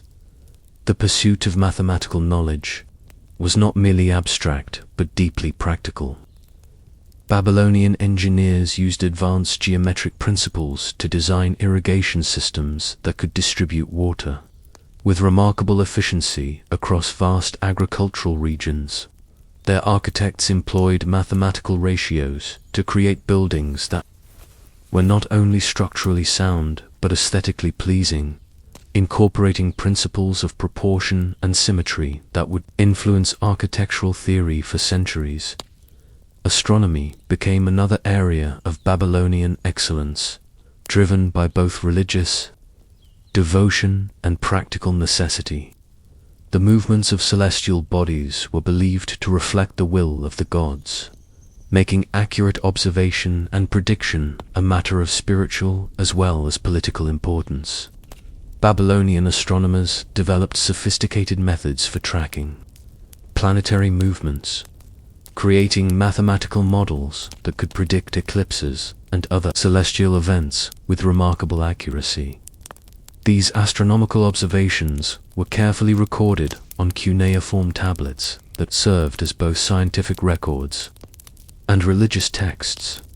The Babylonians identified and named many of the constellations that we still recognize today, creating a celestial mythology that would influence Greek and later Western astronomical traditions. Their zodiac system, dividing the sky into 12 houses, would become the foundation for astrological practices that persist to the present day.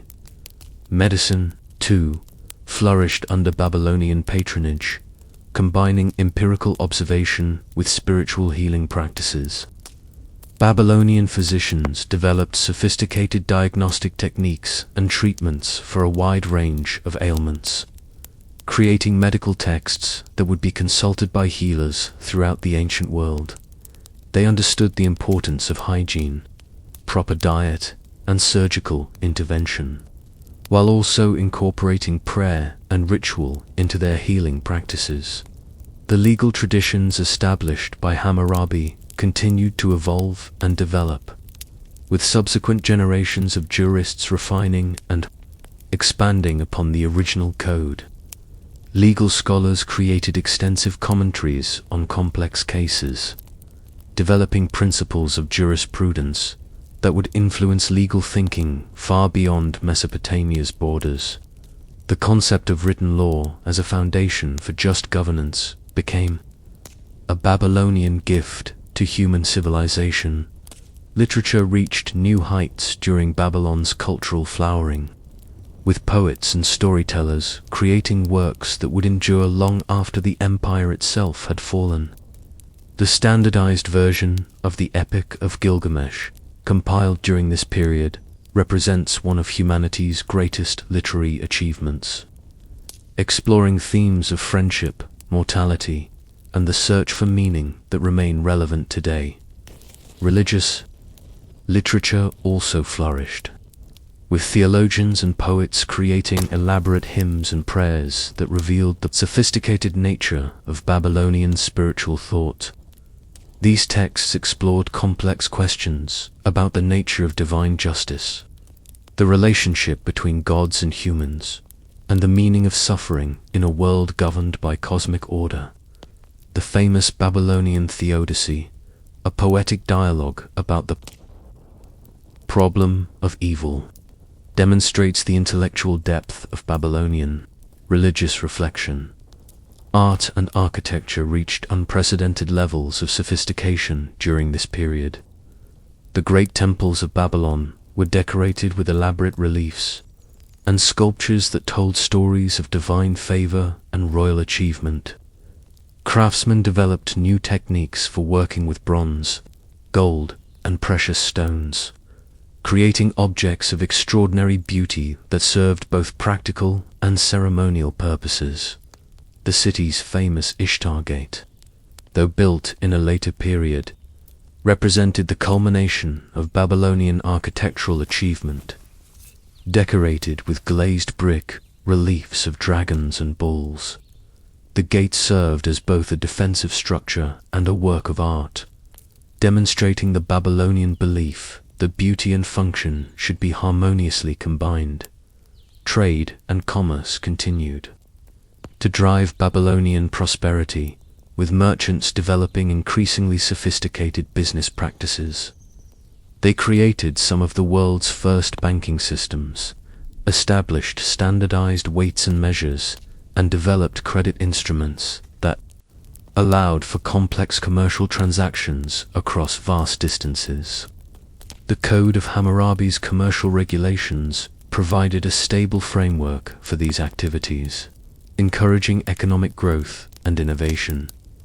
The cultural achievements of this period were not confined to the elite, but filtered down through Babylonian society, creating a civilization that valued learning, artistic expression, and intellectual achievement.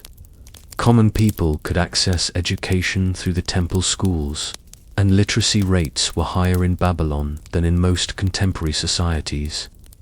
This democratization of learning helped create a cultural vibrancy that set Babylon apart from its neighbors. As Babylon's old Babylonian dynasty gradually weakened, a new people emerged from the Zagros Mountains to claim the mantle of Mesopotamian leadership.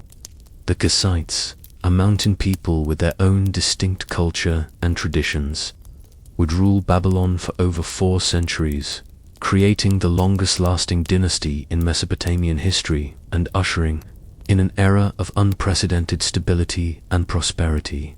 The Kassite conquest of Babylon was not a violent overthrow, but rather a gradual absorption of power that reflected the exhaustion of the old order and the vitality of the new. Unlike the dramatic military campaigns that had characterized earlier changes of dynasty, the Kassite rise to power was marked by diplomacy, intermarriage, and cultural accommodation that allowed for a smooth transition of authority. That Kassite kings, despite their foreign origins, showed remarkable respect for Babylonian traditions and customs. They adopted Babylonian names, worshipped Babylonian gods, and continued the legal and administrative traditions established by their predecessors. This cultural adaptability allowed them to gain the acceptance of their subjects and maintain stability in a region that had known too much conflict and upheaval. Under Kassite rule, Babylon entered what historians would later call the Long Peace, a period of relative stability that allowed art, learning, and commerce to flourish without the constant threat of warfare and political upheaval. The Kassite kings focused their energies on internal development rather than external conquest, creating an environment where Babylonian civilization could reach new heights of sophistication and refinement.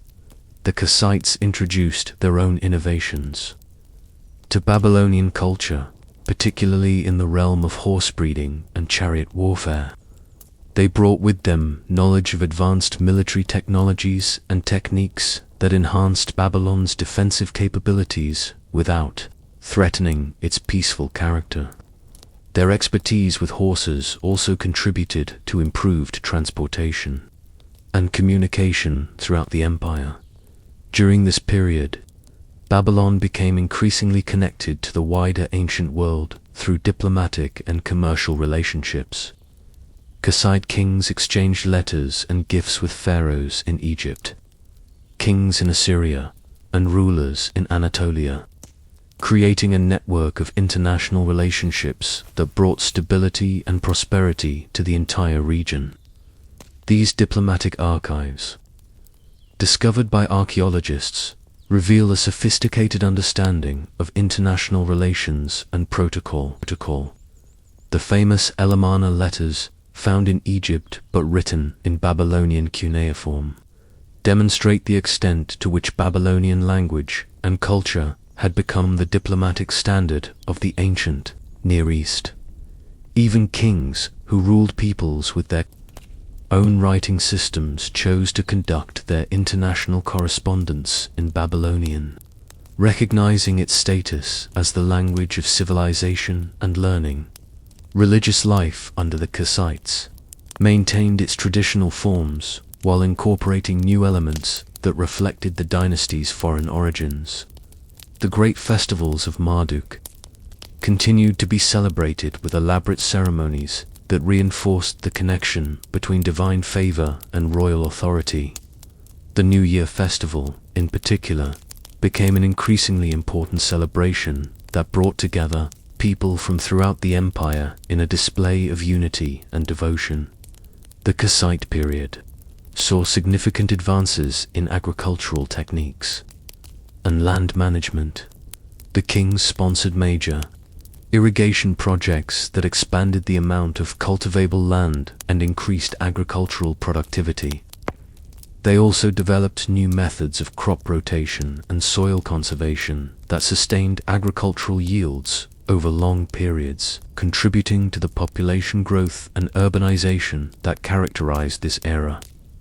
Babylonian scholarship continued to advance during the Kassite period, with scribes and scholars building upon the intellectual foundations laid by earlier generations. Mathematical texts became more sophisticated, astronomical observations more precise, and medical knowledge more comprehensive. The great libraries of Babylon grew larger and more comprehensive, becoming repositories of human knowledge that attracted scholars from distant lands. The Kassites also made significant contributions to Babylonian art and architecture.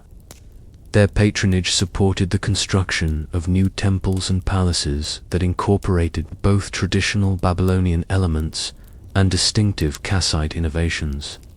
The boundary stones, or kuduros, created during this period are masterpieces of sculptural art that combine legal documents with religious imagery in ways that demonstrate the sophisticated integration of law, religion, and artistic expression. Trade flourished under Kassite rule, with Babylon becoming the central hub of a commercial network that extended from India to the Mediterranean. Babylonian merchants established trading posts in distant cities, spreading Babylonian cultural influences and bringing back exotic goods and new ideas. The prosperity generated by this trade supported the cultural and intellectual achievements that made Kassite Babylon one of the most advanced civilizations of its time. The Kassite administrative system was remarkably efficient and fair, building upon Hammurabi's legal foundations while adapting to the needs of a more complex and diverse society.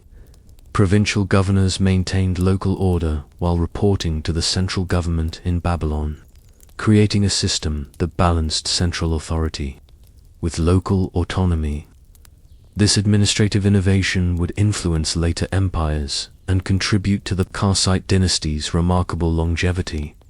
As the centuries passed, the Kassite kings faced increasing challenges from rising powers in Assyria and Elam. These external pressures, combined with the natural tendency of long-established dynasties to lose their initial vigor, gradually weakened Kassite control over Mesopotamia. However, their legacy of stability, cultural achievement, and administrative innovation would continue to influence Babylonian civilization long after their political power had ended. The end of Kassite rule came not through dramatic military defeat but through the gradual erosion of authority that afflicts all long-lived dynasties. As external enemies pressed harder and internal challenges mounted, the last Kassite kings found themselves unable to maintain the unity and strength that had characterized their predecessors. Their fall marked the end of an era, but the cultural and intellectual achievements of the Kassite period would provide the foundation for Babylon's later Renaissance under new leadership. As the Kassite dynasty weakened and finally collapsed, a new power began to cast its shadow over Mesopotamia. From the north, Assyria, long content to remain a regional kingdom centered on the city of Assur, began to flex its military muscles and assert claims to dominance over the entire region. The rise of Assyrian power would fundamentally alter the balance of forces in the ancient Near East and challenge Babylon's traditional supremacy. The Assyrians brought to Mesopotamian politics a more aggressive and militaristic approach than had been seen since the days of Sargon of Akkad. Their society was organized around warfare and conquest, and their kings saw themselves as instruments of divine will, tasked with bringing order to a chaotic world through the application of overwhelming force. This philosophy would bring them great success, but also sow the seeds of their eventual downfall. The Assyrian military machine was unlike anything the ancient world had previously seen. Their armies were professional, well-disciplined, and equipped with the latest in military technology.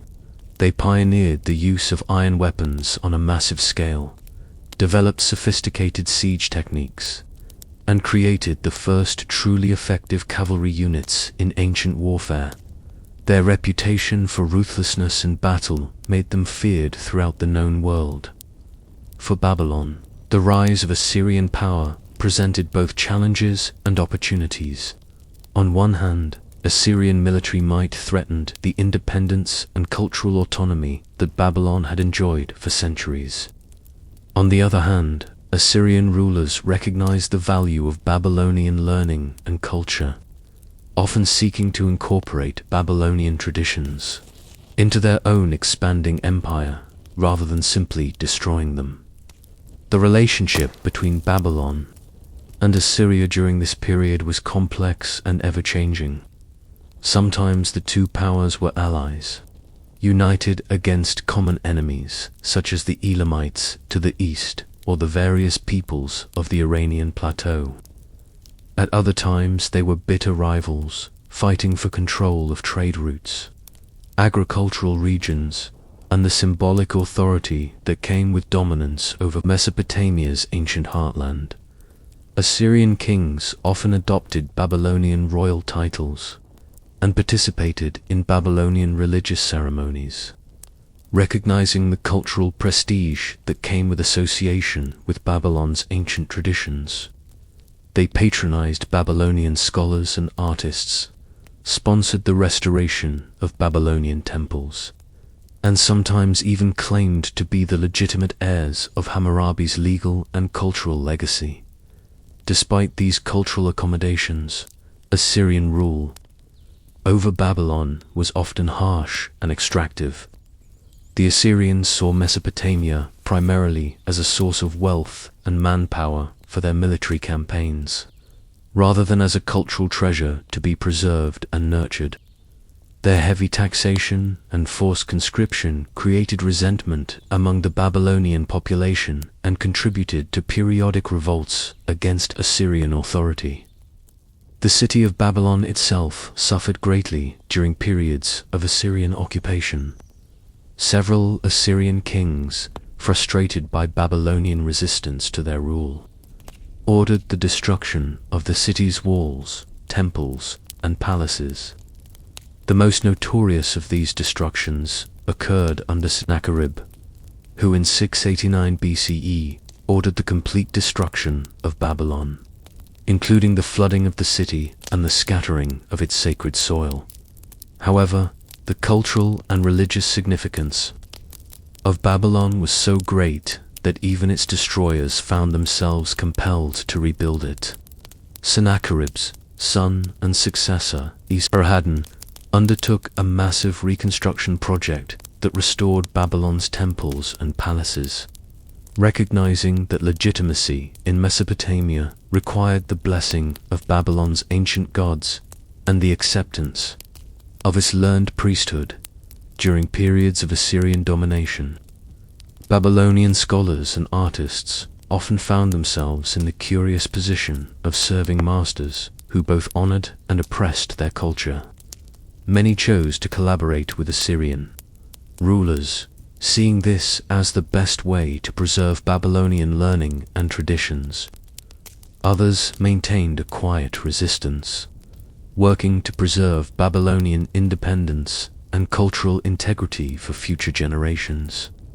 The Great Library of Ashurbanipal at Nineveh, one of the ancient world's most significant collections of cuneiform texts, was largely built through the systematic collection of Babylonian literary and scholarly works. While this represented a form of cultural appropriation, it also ensured the preservation of many Babylonian texts that might otherwise have been lost to time and warfare. Babylonian influence on Assyrian culture was profound and lasting. Assyrian art, literature, and religious practice all showed strong Babylonian influences, and many of the greatest achievements of Assyrian civilization were built upon Babylonian foundations. The Assyrians may have conquered Babylon militarily, but in many ways, Babylon conquered Assyria culturally. The tension between Assyrian political dominance and Babylonian cultural prestige created a complex dynamic that would characterize Mesopotamian politics for centuries. Babylon's repeated rebellions against Assyrian rule were motivated not just by political grievances, but by a deep sense that the natural order of civilization had been violated by the subordination of the region's cultural center to its political masters. As Assyrian power reached its zenith in the 7th century BCE, controlling an empire that stretched from Egypt to Iran, the strain of maintaining such vast territories began to tell. The constant warfare required to suppress rebellions and defend borders exhausted the Assyrian military and treasury, while the harsh methods used to maintain control created enemies throughout the empire. In Babylon, resentment against Assyrian rule continued to simmer beneath the surface of apparent submission. Babylonian priests, scholars, and nobles quietly maintained their cultural traditions and political aspirations, waiting for the moment when Assyrian weakness would provide an opportunity for renewed independence. That moment would come sooner than anyone expected, and when it did, Babylon would rise again to claim its rightful place as the jewel of Mesopotamian civilization. The shadow of Assyria, dark as it had been for Babylon, would ultimately pass away like all earthly powers. But the cultural exchange between these two great civilizations, forced though it was by conquest and domination, would enrich both traditions and contribute to the flowering of learning and art that would characterize the final golden age of Babylonian civilization. In the complex relationship between conqueror and conquered, both would be transformed in ways that neither could have anticipated. The winds that carried Babylon's glory to distant shores would soon shift direction, bringing with them the thunder of iron wheels and the shadows of eagles soaring over conquered lands. In the northern reaches of Mesopotamia, where the Tigris carved its ancient path through rolling hills and fertile valleys, a different kind of power was stirring, one that would reshape the ancient world with unprecedented force and precision. As the centuries turned like pages in an endless scroll, the city of Ashur stood sentinel on its limestone bluff, watching the ebb and flow of empires with patient eyes. Here, in this sacred place where the god Ashur was said to dwell among mortals, the seeds of a mighty empire were taking root in soil watered by ambition and tended by the hands of warrior kings, who understood that survival in this harsh world required more than walls and prayers. It demanded the strength to strike first and strike decisively. The early Assyrian kings moved like shadows through the annals of history, their names whispered in the halls of power, but their deeds not yet, written in the language of terror that would later define their legacy. They were merchants first, these northern rulers, their caravans threading through mountain passes and desert tracks, their coffers growing heavy with the wealth of trade that flowed between the civilized south and the wild lands beyond. But, in the counting houses of our shore, gold was being transmuted into something more precious than rich as it was becoming the sinews of war. Shamshi-Adad I walked the corridors of his palace like a man who understood the weight of destiny, pressing upon his shoulders. The year was around 1813 before the Common Era, and the old order that had governed Mesopotamia for generations was showing its age like mortar cracking in ancient walls. He could sense it in the way tributary kings stammered when they spoke. His name in the manner that merchants bowed deeper when his banners approached their cities. The time of small kingdoms and petty rivalries was ending, though few yet realized it. From the windows of his royal apartments, Shamshi-Adad could see the training grounds where his soldiers practiced their craft with a dedication that bordered on the sacred. These were not the citizen soldiers of the southern cities, called to arms when necessity demanded and returning to their plows when the crisis passed. These were professional warriors, men who knew no trade but war and no loyalty but to the king who fed them, armed them, and led them to victory after victory. The military innovations that would make Assyria the terror of the ancient world did not spring into existence overnight like flowers after rain.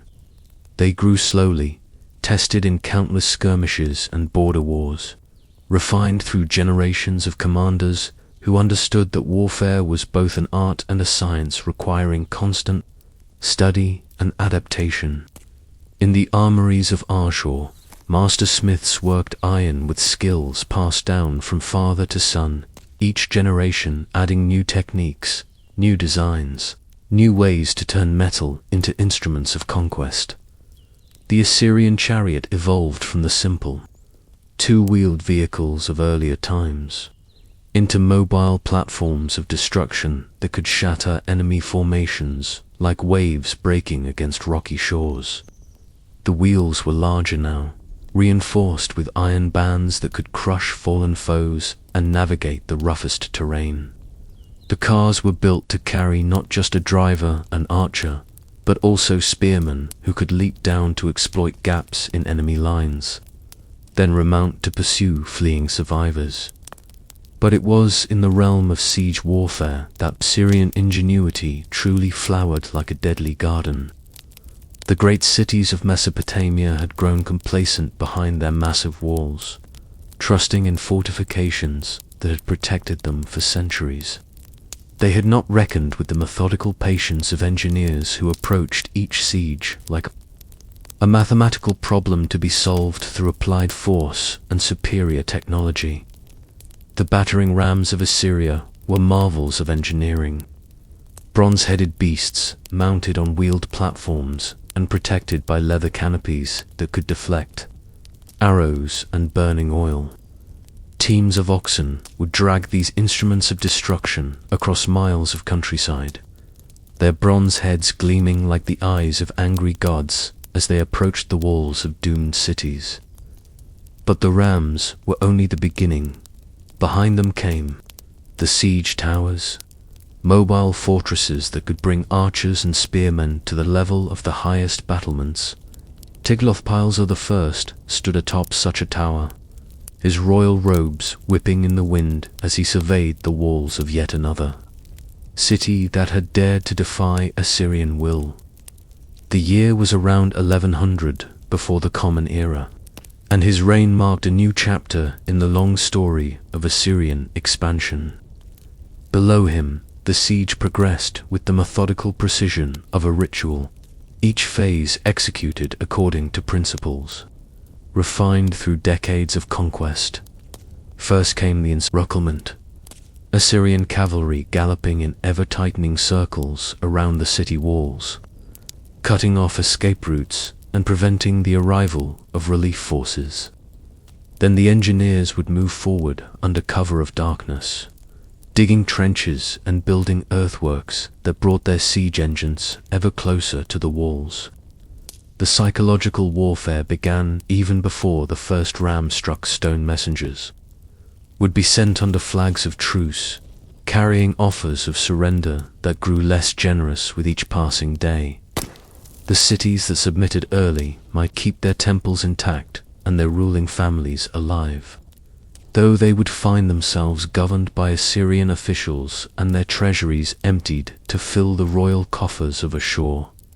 Those that chose to resist faced a more terrible fate, for the Assyrians had learned that mercy shown to one stubborn city only encouraged resistance in 10 others. Terror, they discovered, was often more effective than siege engines in opening gates and breaking the will of defenders. When the walls finally failed land, they always fell. For Assyrian patience was as inexhaustible as their military resources. Consequences were swift and brutal. The city would be stripped of everything valuable, from golden ornaments to skilled craftsmen who would be relocated to serve Assyrian masters. The royal family might be executed publicly as an example to other would-be rebels, or they might be carried off to Ashur to serve as living trophies in the palace of the king who had humbled them. But it was not conquest alone that sustained. The growing Assyrian Empire, through its centuries of expansion, behind the terror and the military might lay an administrative system of remarkable sophistication, one that could govern vast territories populated by dozens of different peoples, speaking scores of different languages. The palace scribes of Ashur developed new methods of record-keeping that allowed them to track tribute payments from provinces thousands of miles away, to maintain census records that told them exactly how many soldiers each district could provide, and to monitor the loyalty of governors and generals through an extensive network of spies and informants.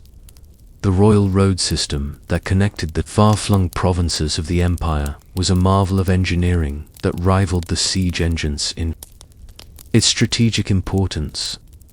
Along these carefully maintained highways, royal messengers could carry news and orders from the capital to the remotest frontiers in a matter of weeks rather than months. Way stations provided fresh horses and provisions for official travelers, while military garrisons ensured that the roads remained safe for merchants and administrators. The second walked these roads with the confidence of a man who knew that every mile of paved stone beneath his feet represented another strand in the web of power he had woven across the known world. The date was around 722 before the Common Era, and his reign marked the pinnacle of Assyrian territorial expansion. From his palace in the newly built city of Uruk, he could dispatch orders that would be obeyed from the mountains of Anatolia to the deserts of Arabia, from the shores of the Persian Gulf to the cedars of Lebanon. The tribute that flowed into Assyrian treasuries from these conquered lands financed not only military campaigns but also great works of construction that transformed the cities of the empire into showcases of royal power and artistic achievement. The palaces of Assyrian kings were designed to overwhelm visitors with displays of wealth and might that left no doubt about the consequences of defying imperial authority.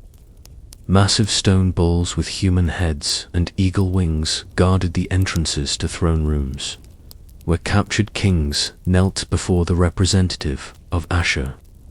On earth, the walls of these palaces were covered with relief sculptures that told the story of Assyrian conquests in vivid details, engines battering down city walls, lines of captives being led away to slavery, tribute bearers from exotic lands carrying chests of gold and precious stones to lay at the feet of their conquerors.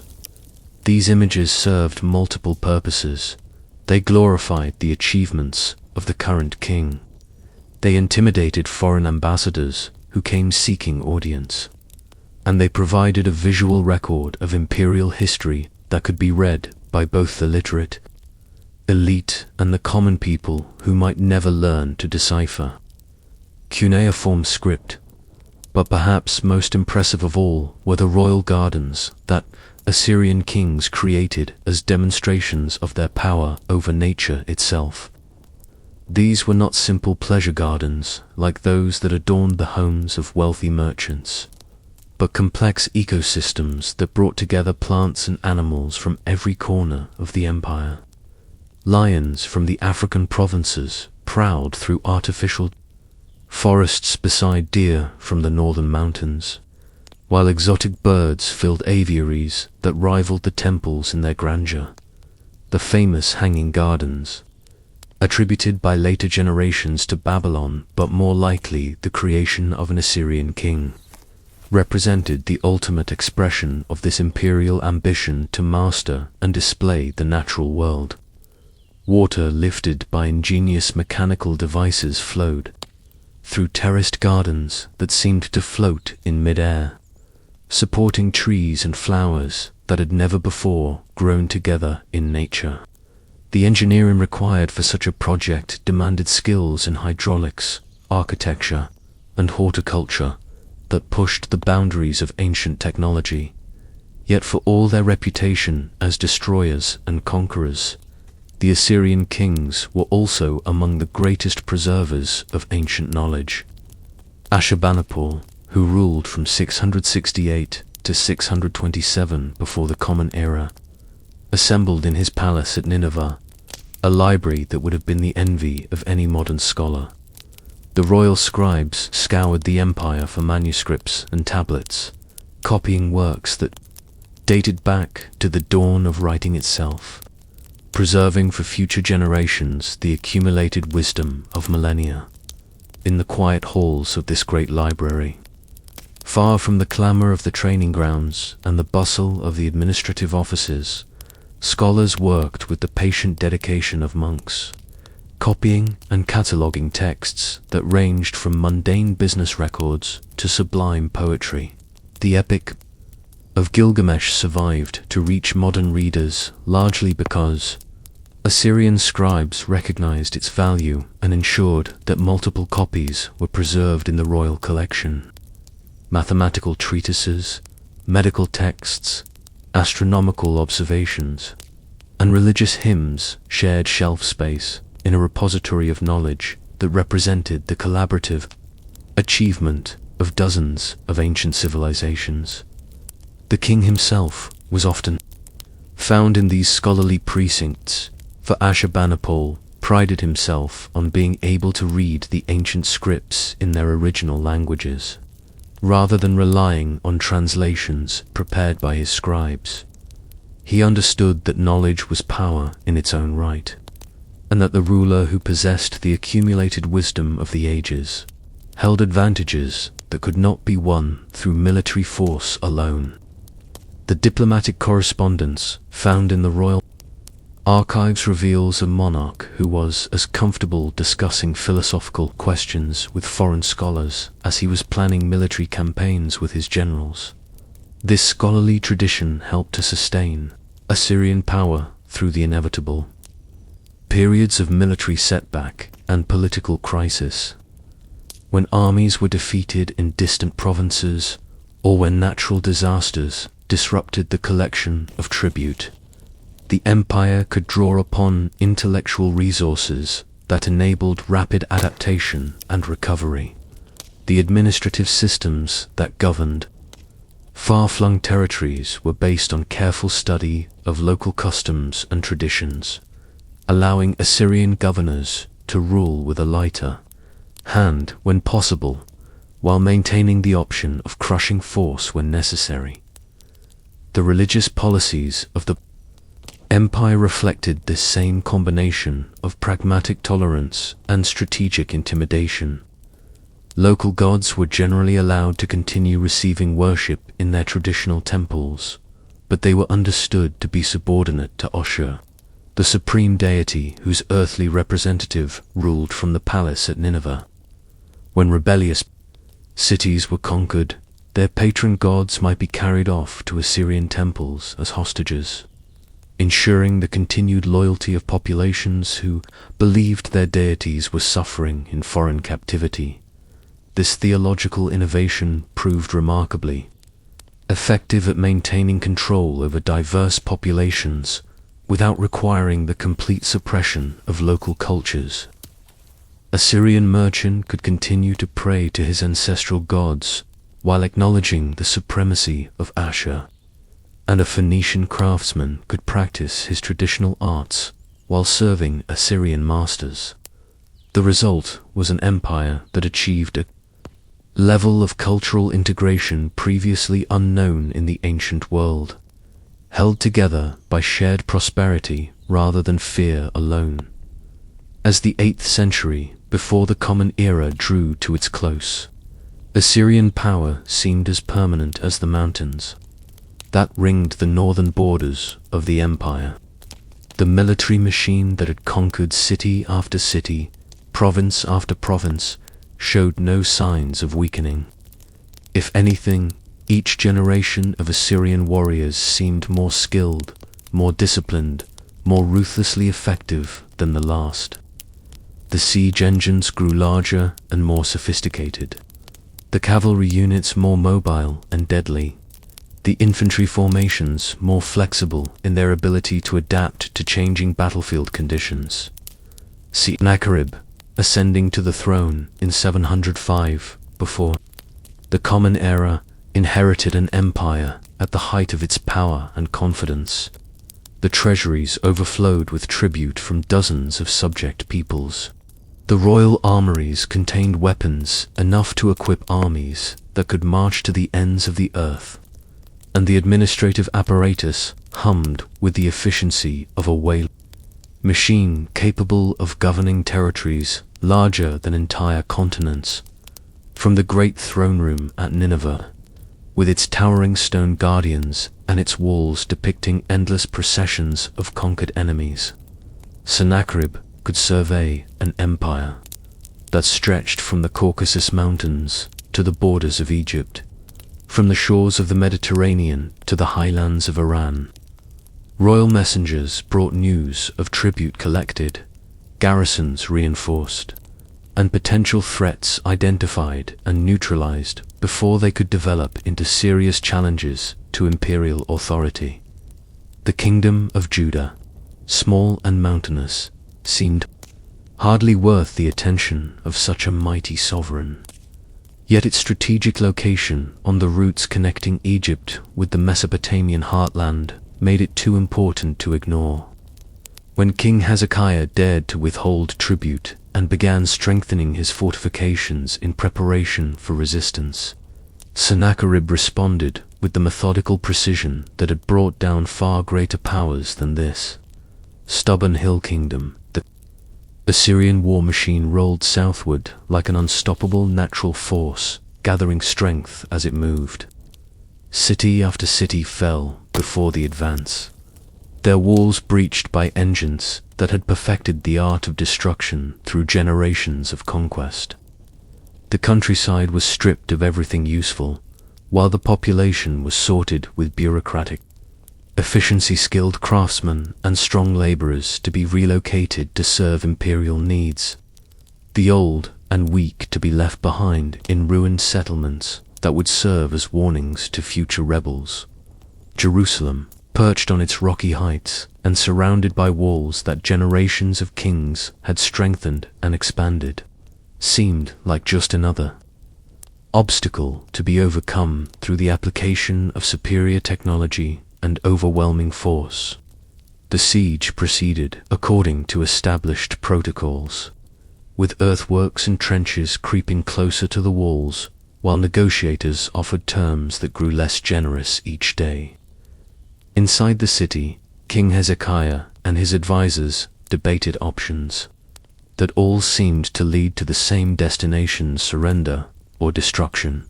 Yet something unprecedented occurred during this siege, something that would be remembered and discussed for centuries afterward, whether through plague in the Assyrian camps, logistical difficulties that made continued operations unsustainable, or diplomatic developments that required Sennacherib's attention elsewhere.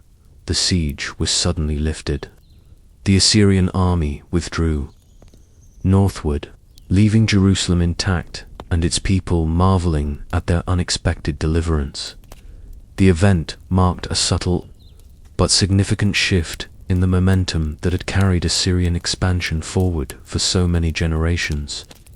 For the first time in living memory, the empire had failed to complete a major siege, had been forced to withdraw without achieving its stated objectives. The failure was not catastrophic in military terms. The Assyrian army remained intact, and would win many more victories in years to come.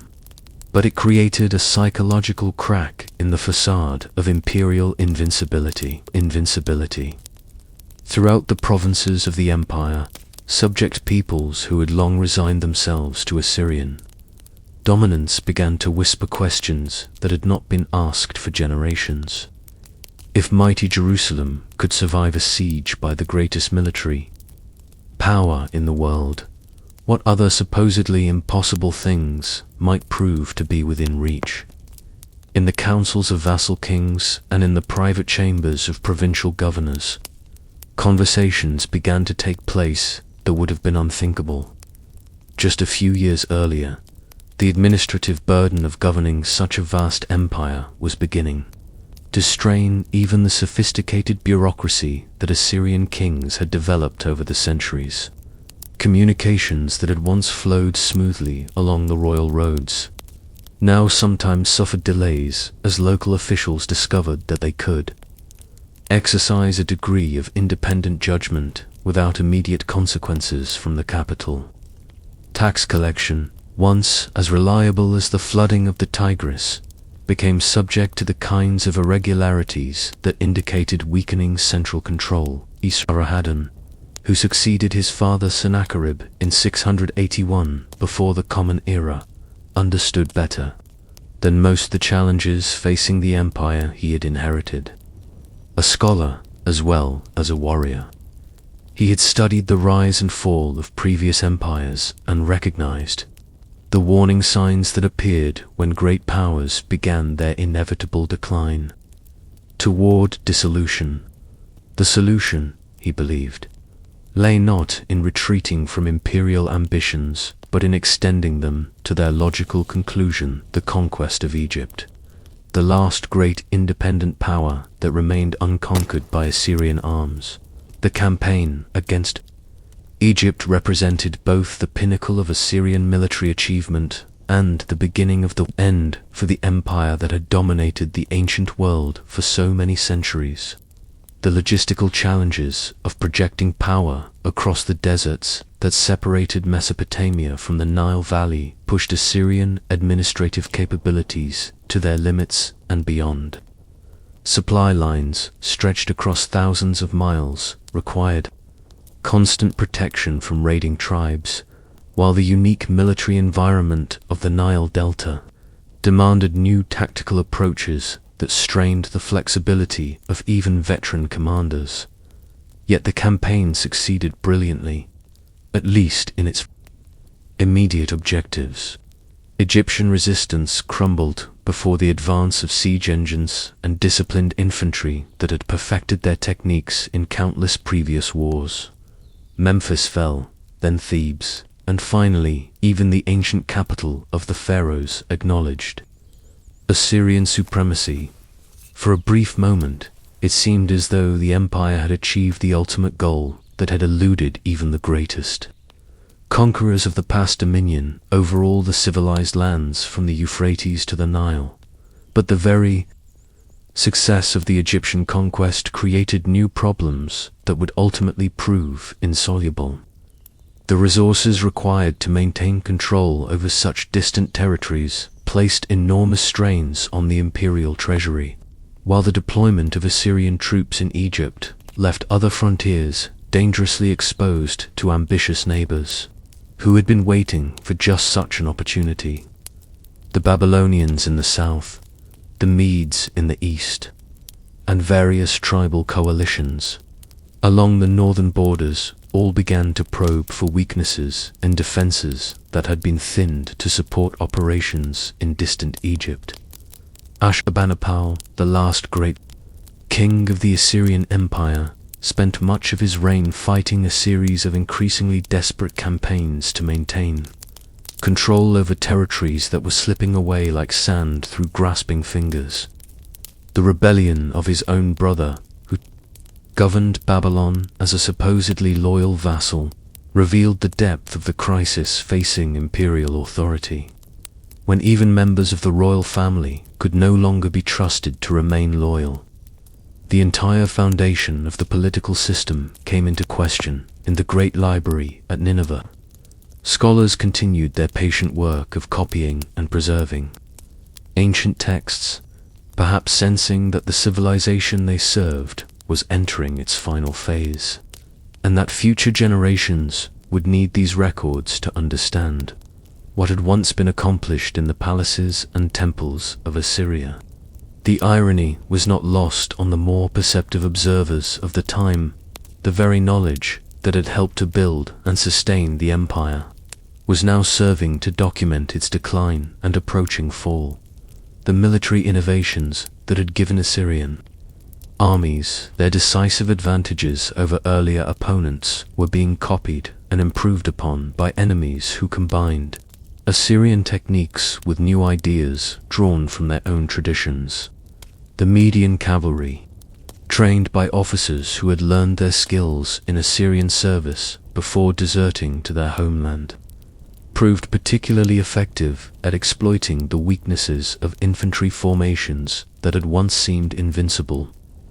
The siege techniques that had brought down the walls of countless cities were turned against Assyrian fortresses by engineers who understood exactly how these weapons worked and how they might be countered.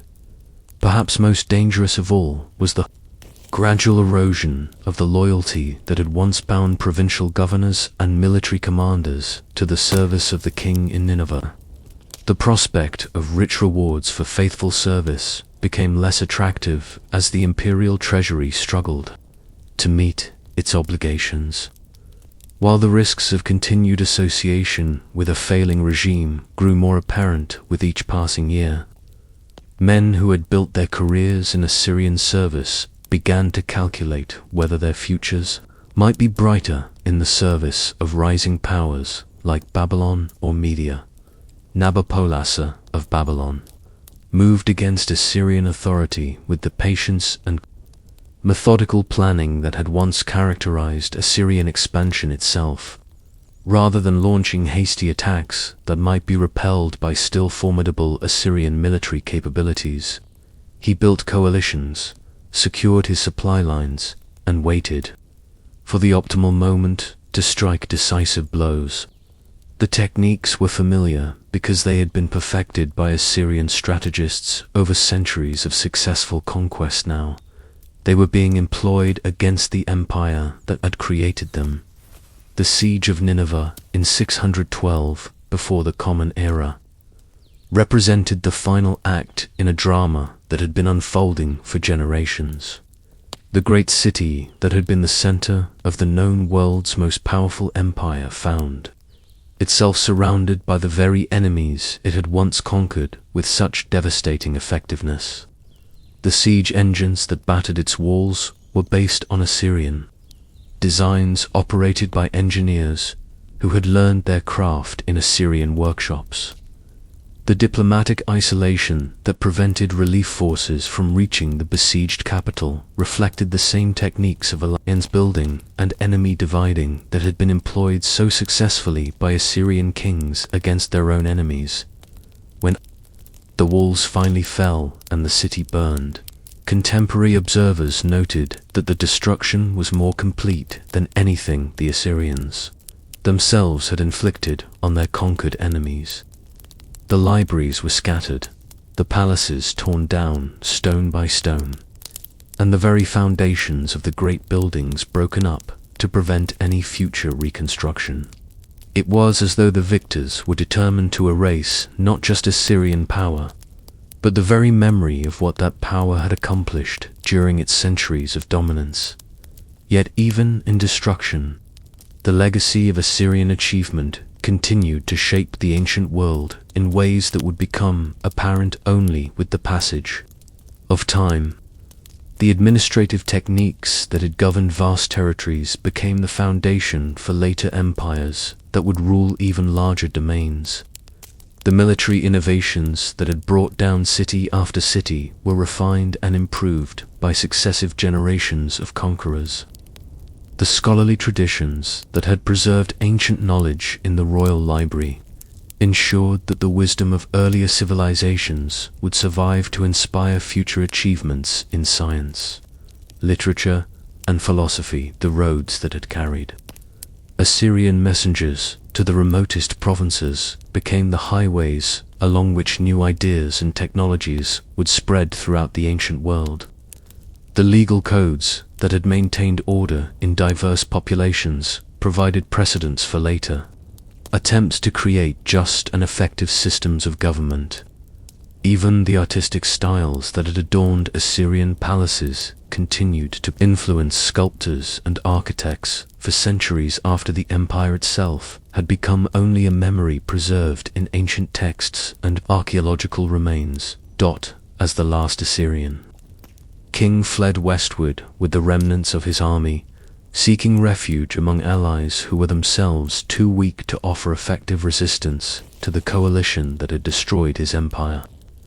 The great experiment in imperial governance that had begun in the highlands around Orsha was drawing to its close.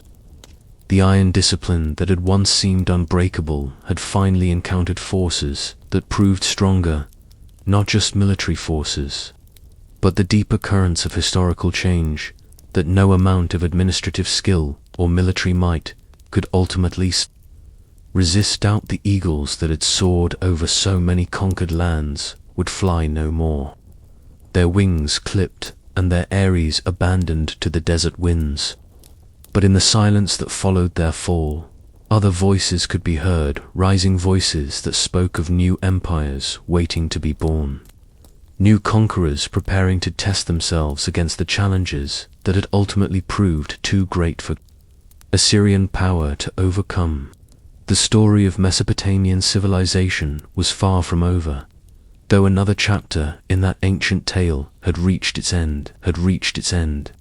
In the ruins of Nineveh, where scholars had once debated the deepest questions of human existence, and where kings had once planned campaigns that would reshape the map of the known world, only the wind moved among fallen stones and scattered tablets. The great library that had preserved the wisdom of ages lay open to the sky, its carefully organized collections scattered like leaves before an autumn storm. Yet somehow, in hidden places and forgotten corners, enough survived to tell the story of what had been accomplished during those centuries when the shadow of eagles darkened the ancient world, and when the name of Assyria was spoken with fear and respect from the mountains of Anatolia to the deserts of southern Arabia. The iron grip of Assyria, which had held the ancient world in thrall for centuries, began to weaken like fingers growing numb in winter's embrace. The empire that had stretched its shadow from the mountains of Anatolia to the deserts of Egypt found itself trembling beneath the weight of its own vastness. In the royal chambers of Nineveh, the last Assyrian kings gazed upon maps that showed territories slipping away like sand through desperate fingers, each province a star fading from their constellation of power. Ashurbanipal, the final great king of Assyria, spent his twilight years surrounded by the vast library he had assembled, tens of thousands of cuneiform tablets containing the wisdom of millennia. Yet even as he collected the knowledge of ages, the world outside his palace walls began to crumble. The very literacy that had made Assyria great now chronicled its decline. Scribes recording with careful stylus strokes the rebellions that erupted like wildfires across the empire's borders in Babylon. Ancient memories stirred like sleeping giants awakening from centuries of slumber. The Chaldeans, descendants of nomadic tribes who had settled in the marshy lands of southern Mesopotamia, looked upon the weakening Assyrian hold with eyes that remembered older glories. They recalled the days when Babylon had been the center of the world, when Hammurabi's laws had governed nations and Nebuchadnezzar I had carried the sacred statue of Marduk home in triumph.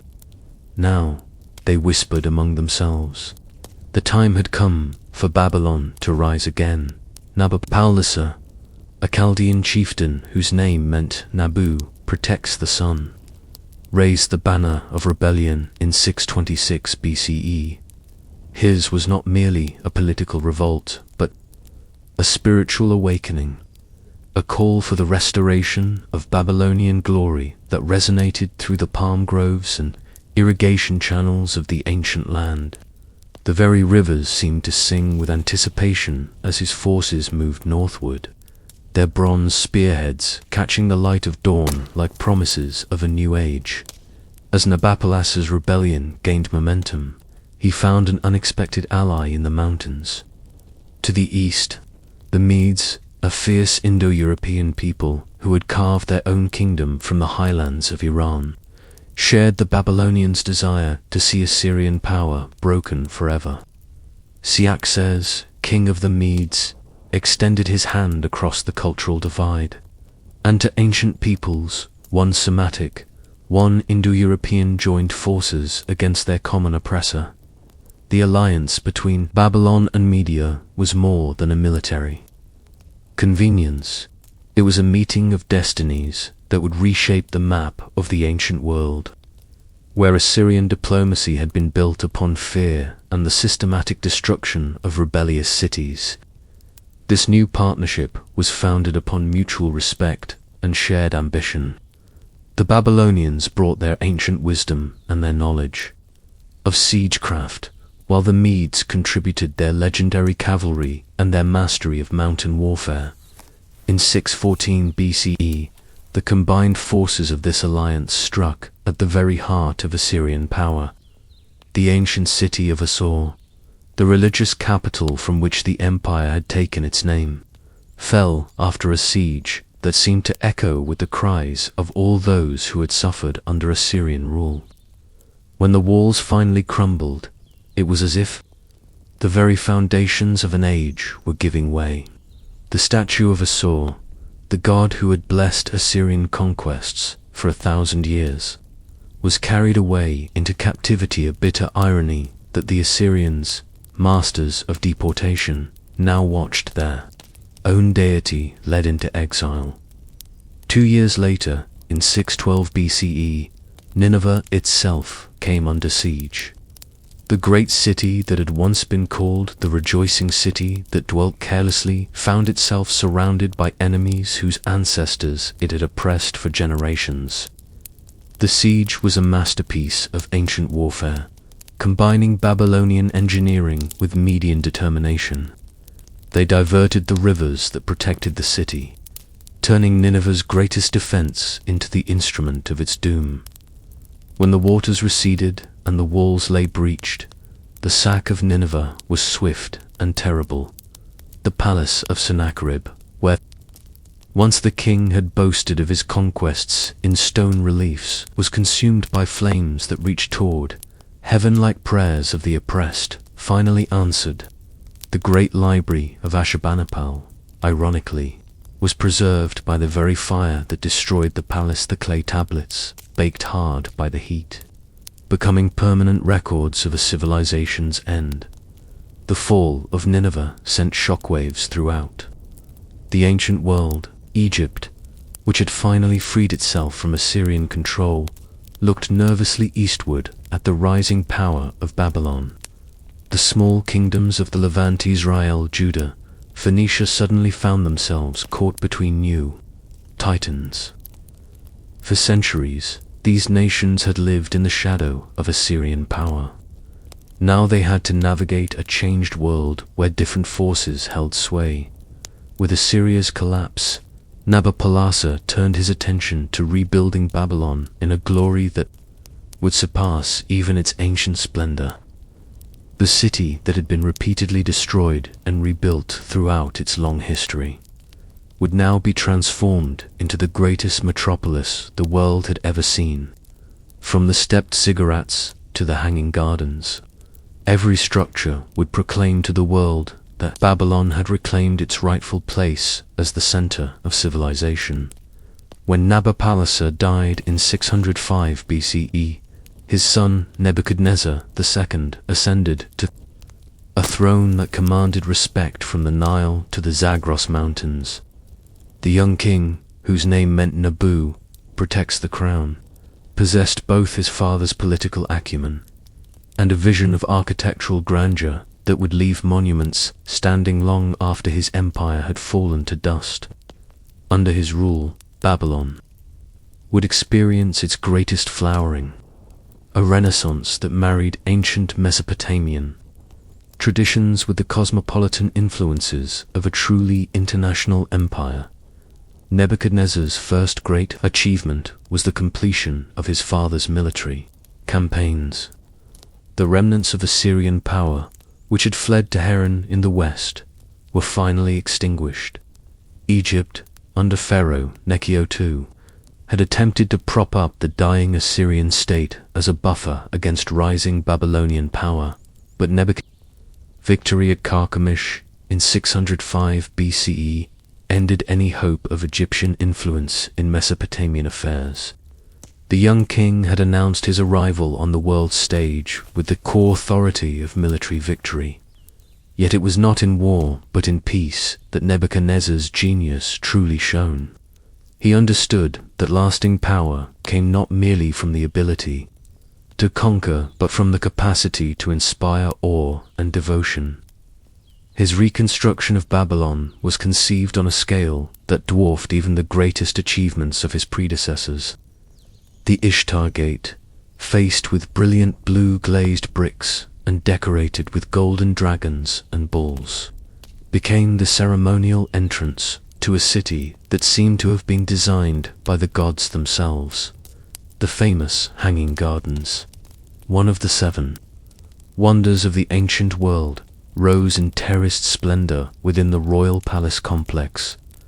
According to legend, Nebuchadnezzar built these gardens to please his Median wife, Amytas, who longed for the green hills and fragrant gardens of her mountain homeland. Whether this romantic tale was true or not, the gardens represented something profound about Nebuchadnezzar's reign, the marriage of different cultures and traditions into something magnificent and new. Water was lifted to the highest terraces through an ingenious system of chain pumps and water screws, creating artificial rivers that flowed through paradise.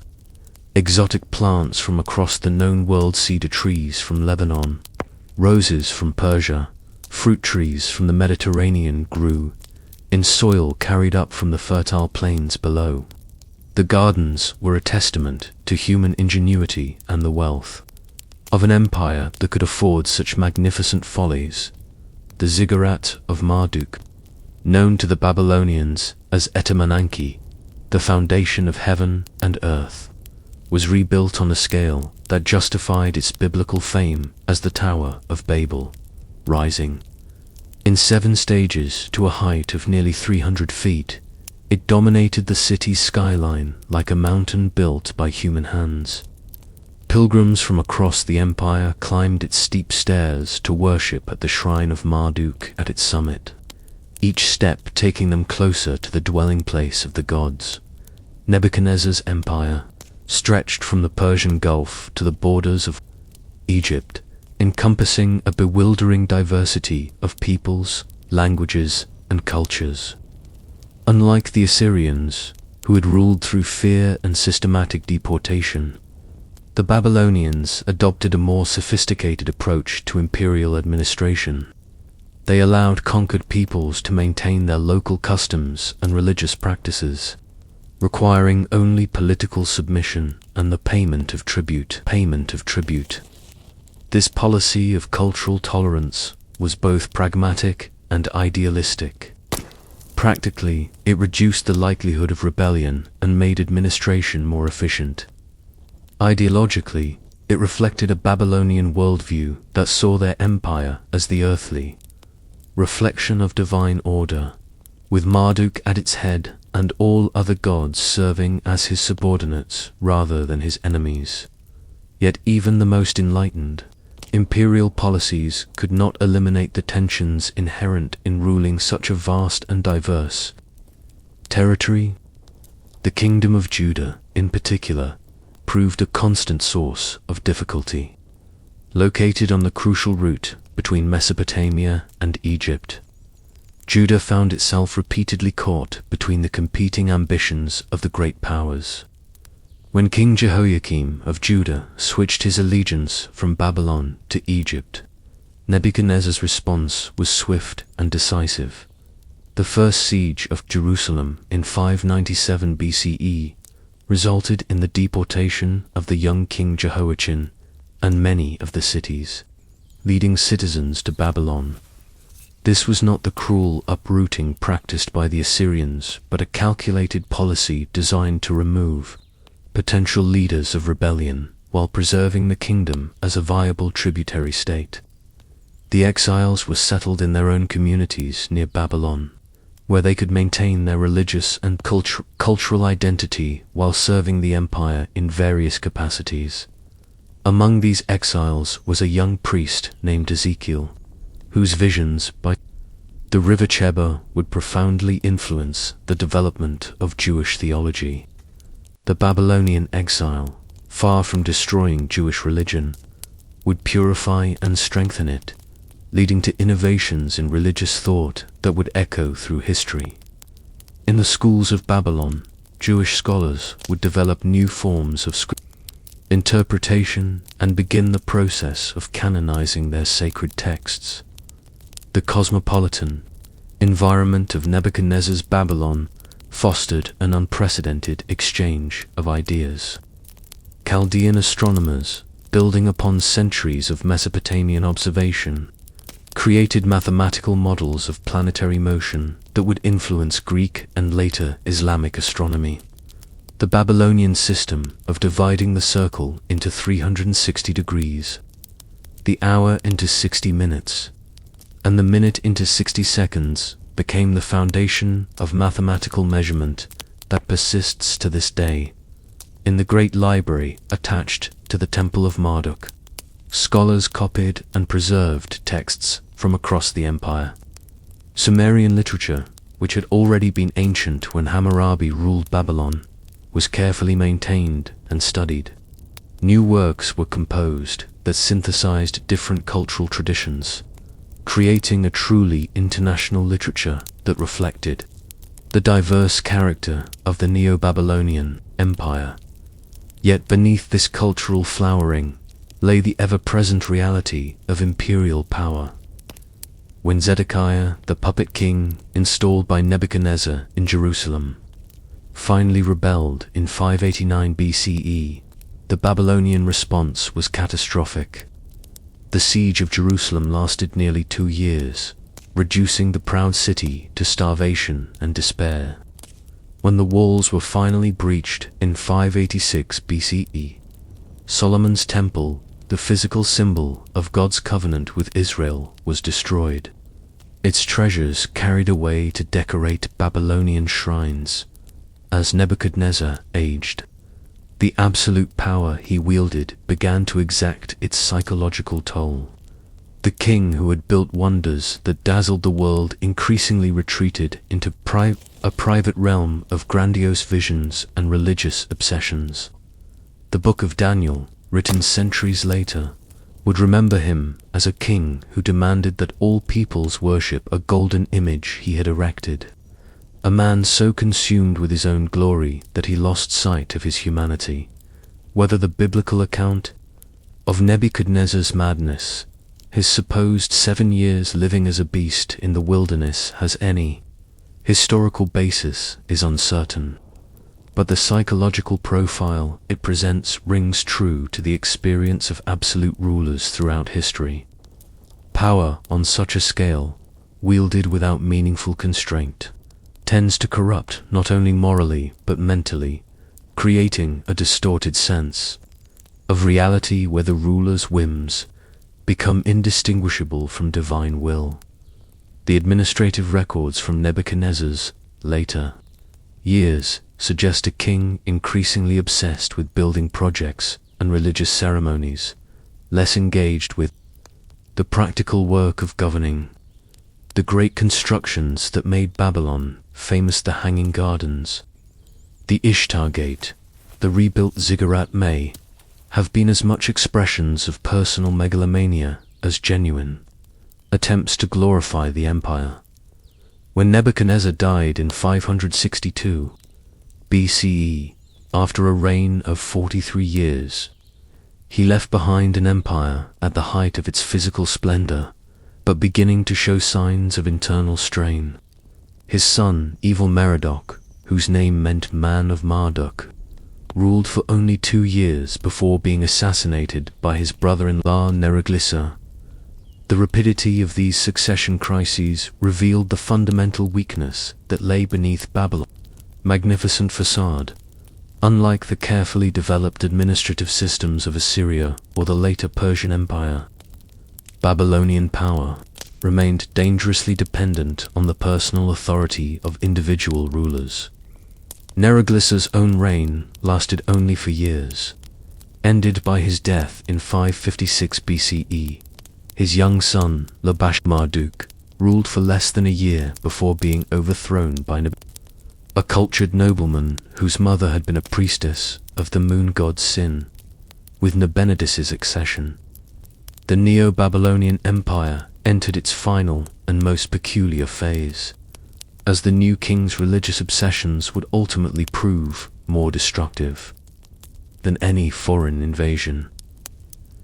Nabonidus was a scholar king whose genuine religious devotion became a political liability. His particular veneration of the moon god sign, combined with his archaeological interest in ancient monuments, led him to neglect the traditional religious duties that legitimized Babylonian kingship. Most crucially, he failed to appear at the annual New Year festival in Babylon, where the king's ritual marriage to the city goddess and his ceremonial humiliation before Marduk renewed the cosmic order for another year. For 10 years, Nabonidus lived in self-imposed exile in the Arabian oasis of Tamar, leaving the government of Babylon in the hands of his son Belshazzar. This abdication of royal duty scandalized the Babylonian priesthood and nobility, who saw it as a betrayal of the sacred obligations that bound the king to his people and his gods. The empire that had once seemed unshakable began to fragment, as provincial governors questioned the legitimacy of a king who would not fulfill his ritual obligations, while Nabonidus pursued his scholarly interests in the Arabian desert. New powers were stirring in the mountains of Iran. The Persians, an Indo-European people related to the Medes, had been gradually expanding their influence from their homeland in Fars province, under their king Cyrus II, whom history would remember as Cyrus the Great. They had already conquered the wealthy kingdom of Lydia and its legendary king, Croesus. Now they turned their attention to Babylon, the greatest prize in the ancient world. Cyrus's approach to conquest was radically different from that of previous empire builders, where the Assyrians had ruled through terror and the Babylonians through a combination of force and cultural assimilation. Cyrus presented himself as a liberator, freeing peoples from oppressive rule and restoring their traditional ways of life. This was not mere propaganda, but a calculated policy based on the understanding that willing subjects made better citizens than conquered slaves.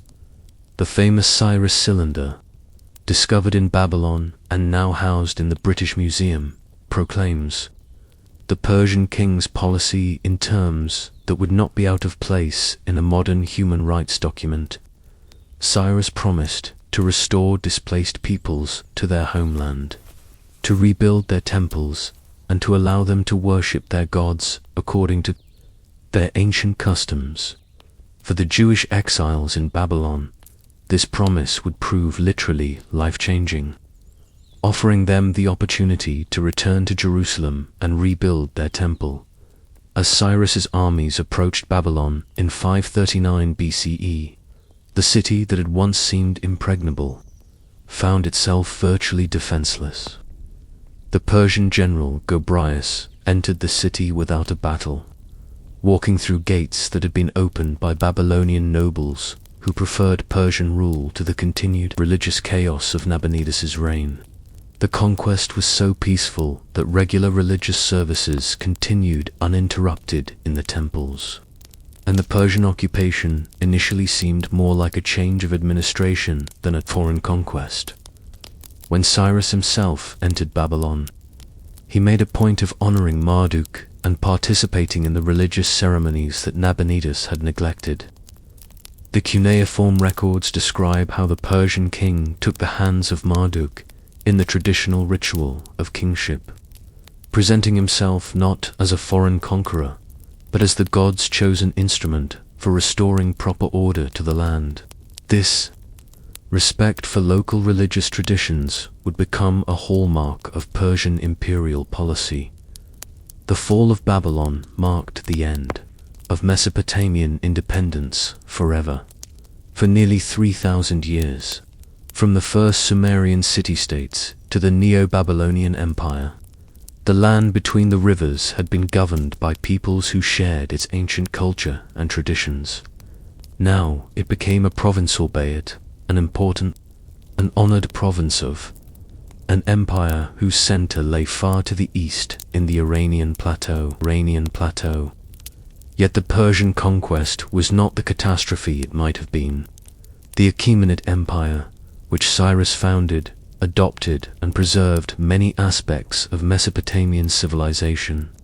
Aramaic, which had become the lingua franca of the Babylonian Empire, continued to serve as the administrative language of the Persian domains.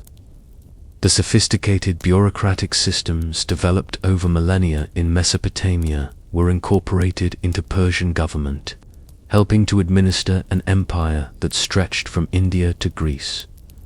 Under Persian rule, Babylon remained an important city, serving as one of the winter capitals of the Achaemenid Empire.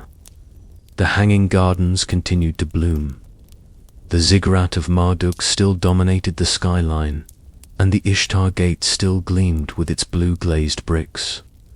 But the city was no longer the beating heart of an independent civilization. Instead, it was one magnificent jewel among many in the crown of a cosmopolitan empire that stretched across continents. The ancient traditions of Mesopotamian learning continued under Persian patronage. The astronomical schools of Babylon, in particular, flourished as never before, their mathematical models of planetary motion becoming increasingly sophisticated. The Babylonian ephemeris tables, which predicted the positions of the moon and planets with remarkable accuracy, would influence Greek astronomy and eventually contribute to the scientific revolution of the modern world. Yet something irreplaceable was being lost. The organic connection between the Mesopotamian landscape and its cultural traditions was gradually severed as the land became integrated into a larger imperial system. The local gods, while still honored, no longer commanded the exclusive devotion they had once received.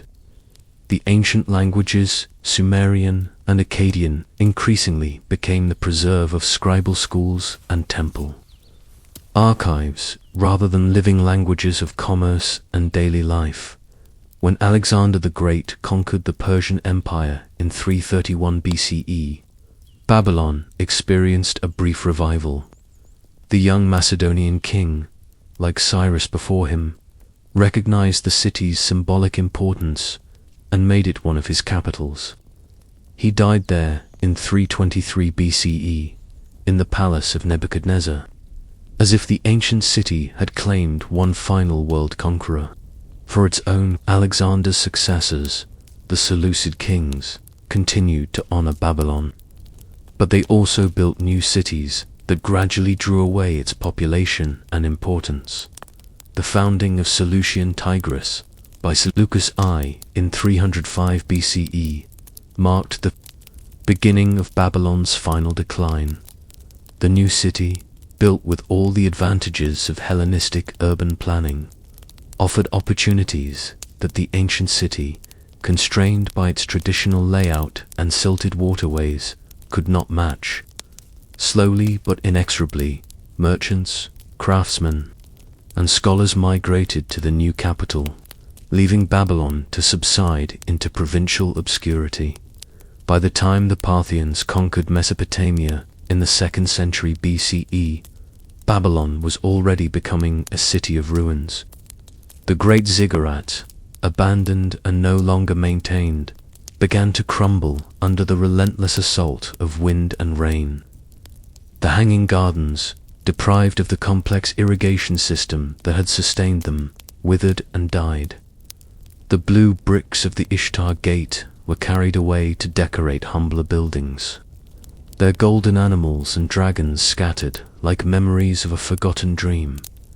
The last cuneiform inscription from Babylon dates to 75 CE, during the reign of the Roman Emperor Vespasian. It is a simple astronomical record, noting the position of the planets with the same mathematical precision that had characterized Babylonian astronomy for over a millennium. But the scribe who pressed these characters into clay was among the last of his kind, the final keeper of a tradition that stretched back to the very dawn of writing. When the Arab armies brought Islam to Mesopotamia in the 7th century CE, they found the ruins of Babylon covered by sand and inhabited only by nomads who grazed their flocks among the fallen walls.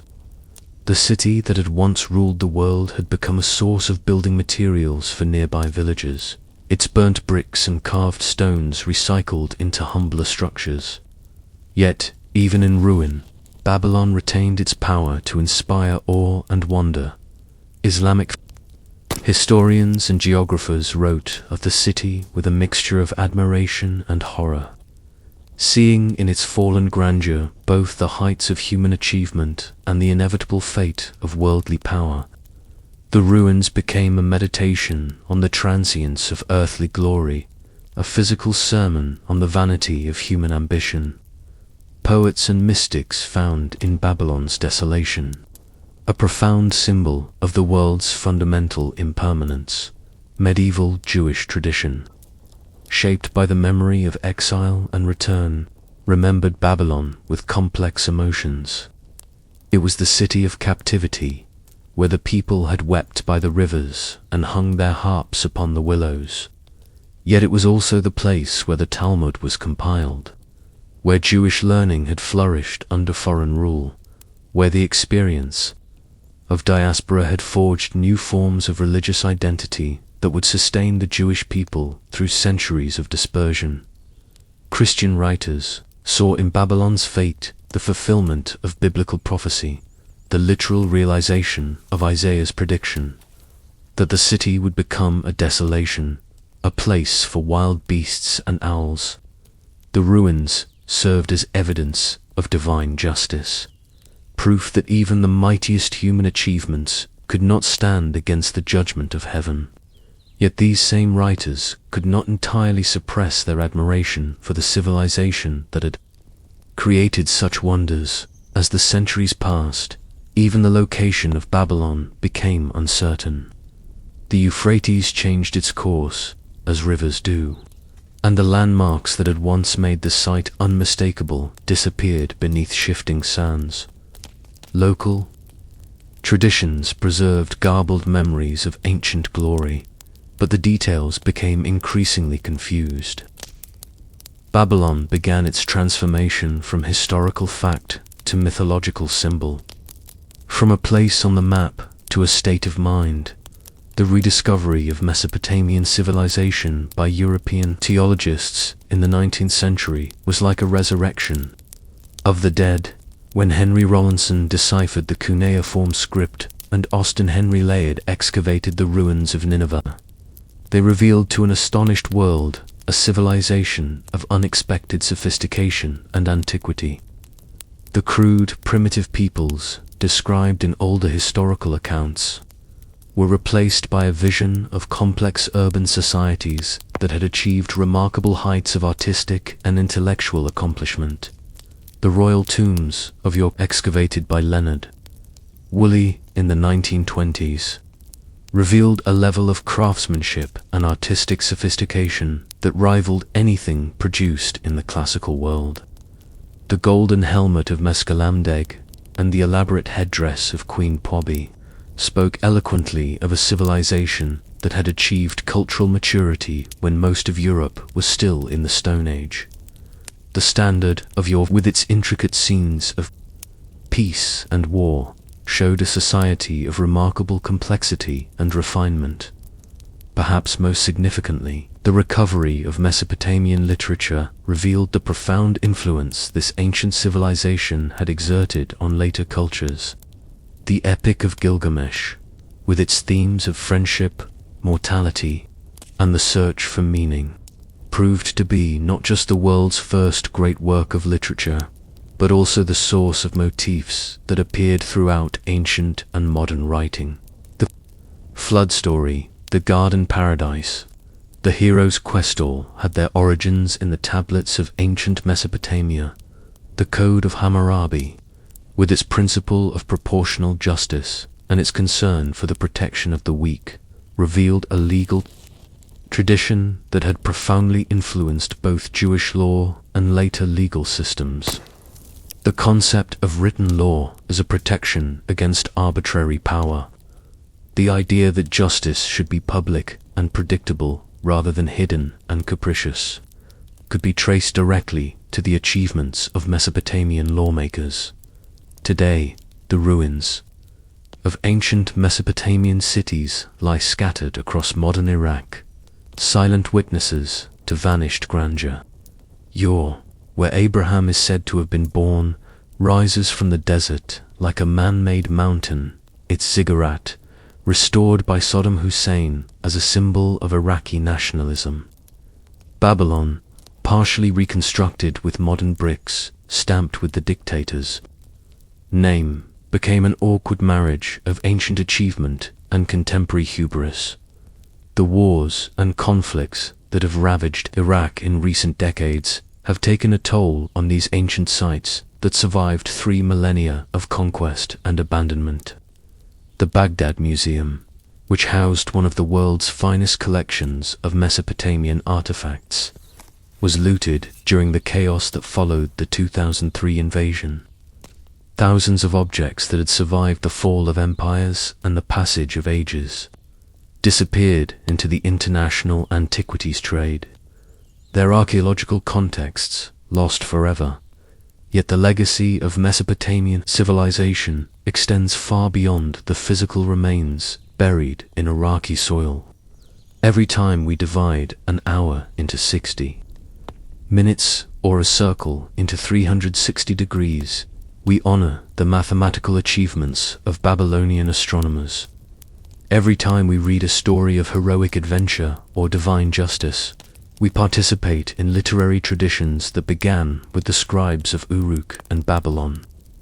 Every time we appeal to written law against arbitrary power, we invoke principles first articulated in the law codes of Mesopotamian kings.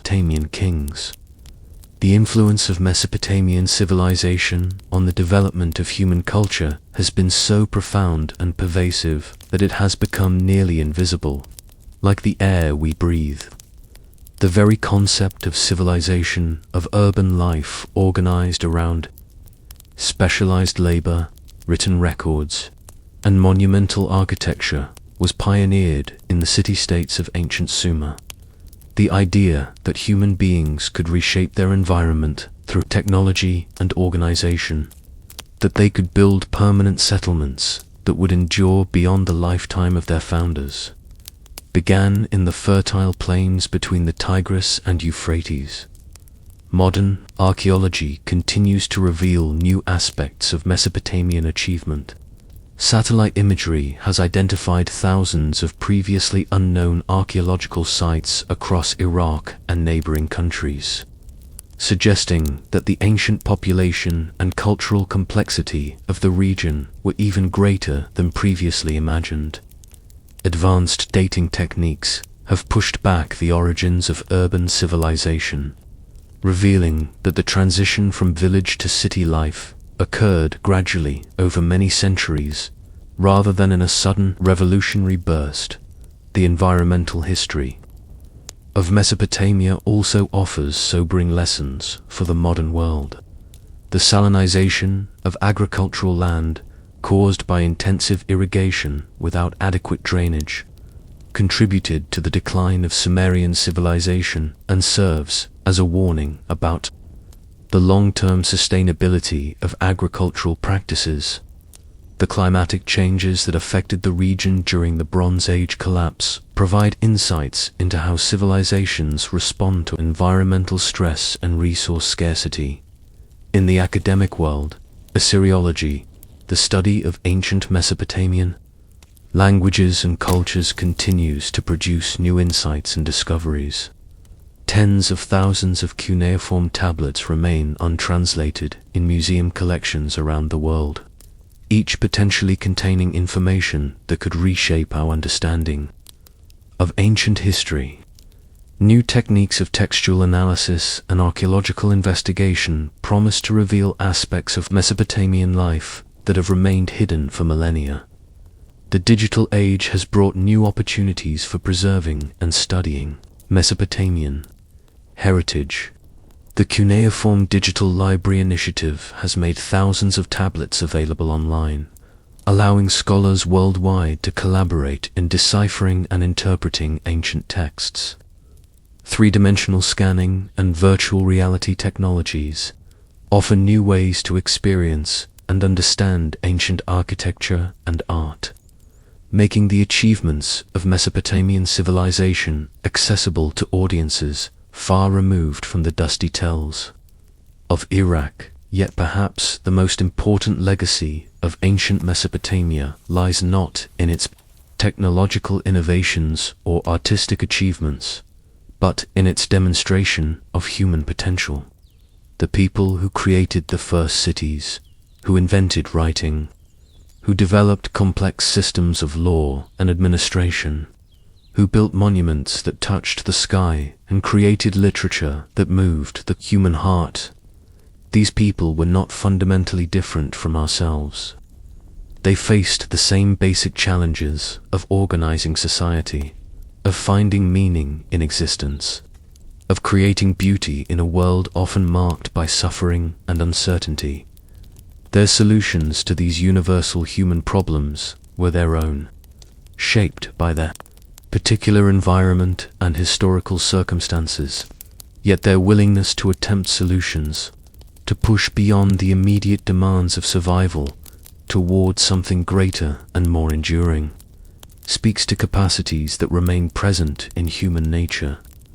Every achievement of Mesopotamian civilization was ultimately an achievement of the human spirit, a demonstration that conscious beings could transform the raw materials of existence into something approaching the sublime. In the end, the story of ancient Mesopotamia is not just the story of a particular civilization that rose and fell in a particular place and time.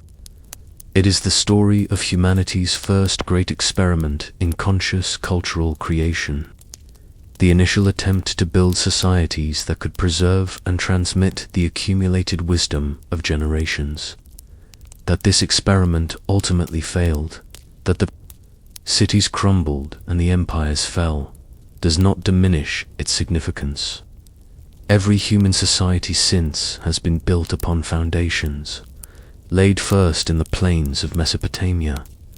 The scribes, who first pressed wedge-shaped characters into clay tablets, could never have imagined that their invention would evolve into the printing press and the internet, that their simple accounting records would become the foundation for literature and science.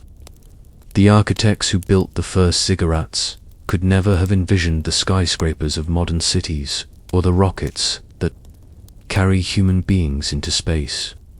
Yet every subsequent achievement has been a variation on themes first explored in ancient Mesopotamia: the use of technology to extend human capabilities, the organization of society to accomplish tasks impossible for individuals alone, the creation of beauty and meaning that transcends immediate necessity, as the stars wheel overhead in their eternal patterns, following the same celestial paths mapped by Babylonian astronomers 4,000 years ago.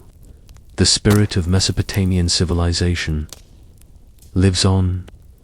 It lives in every city that rises from human ambition and imagination.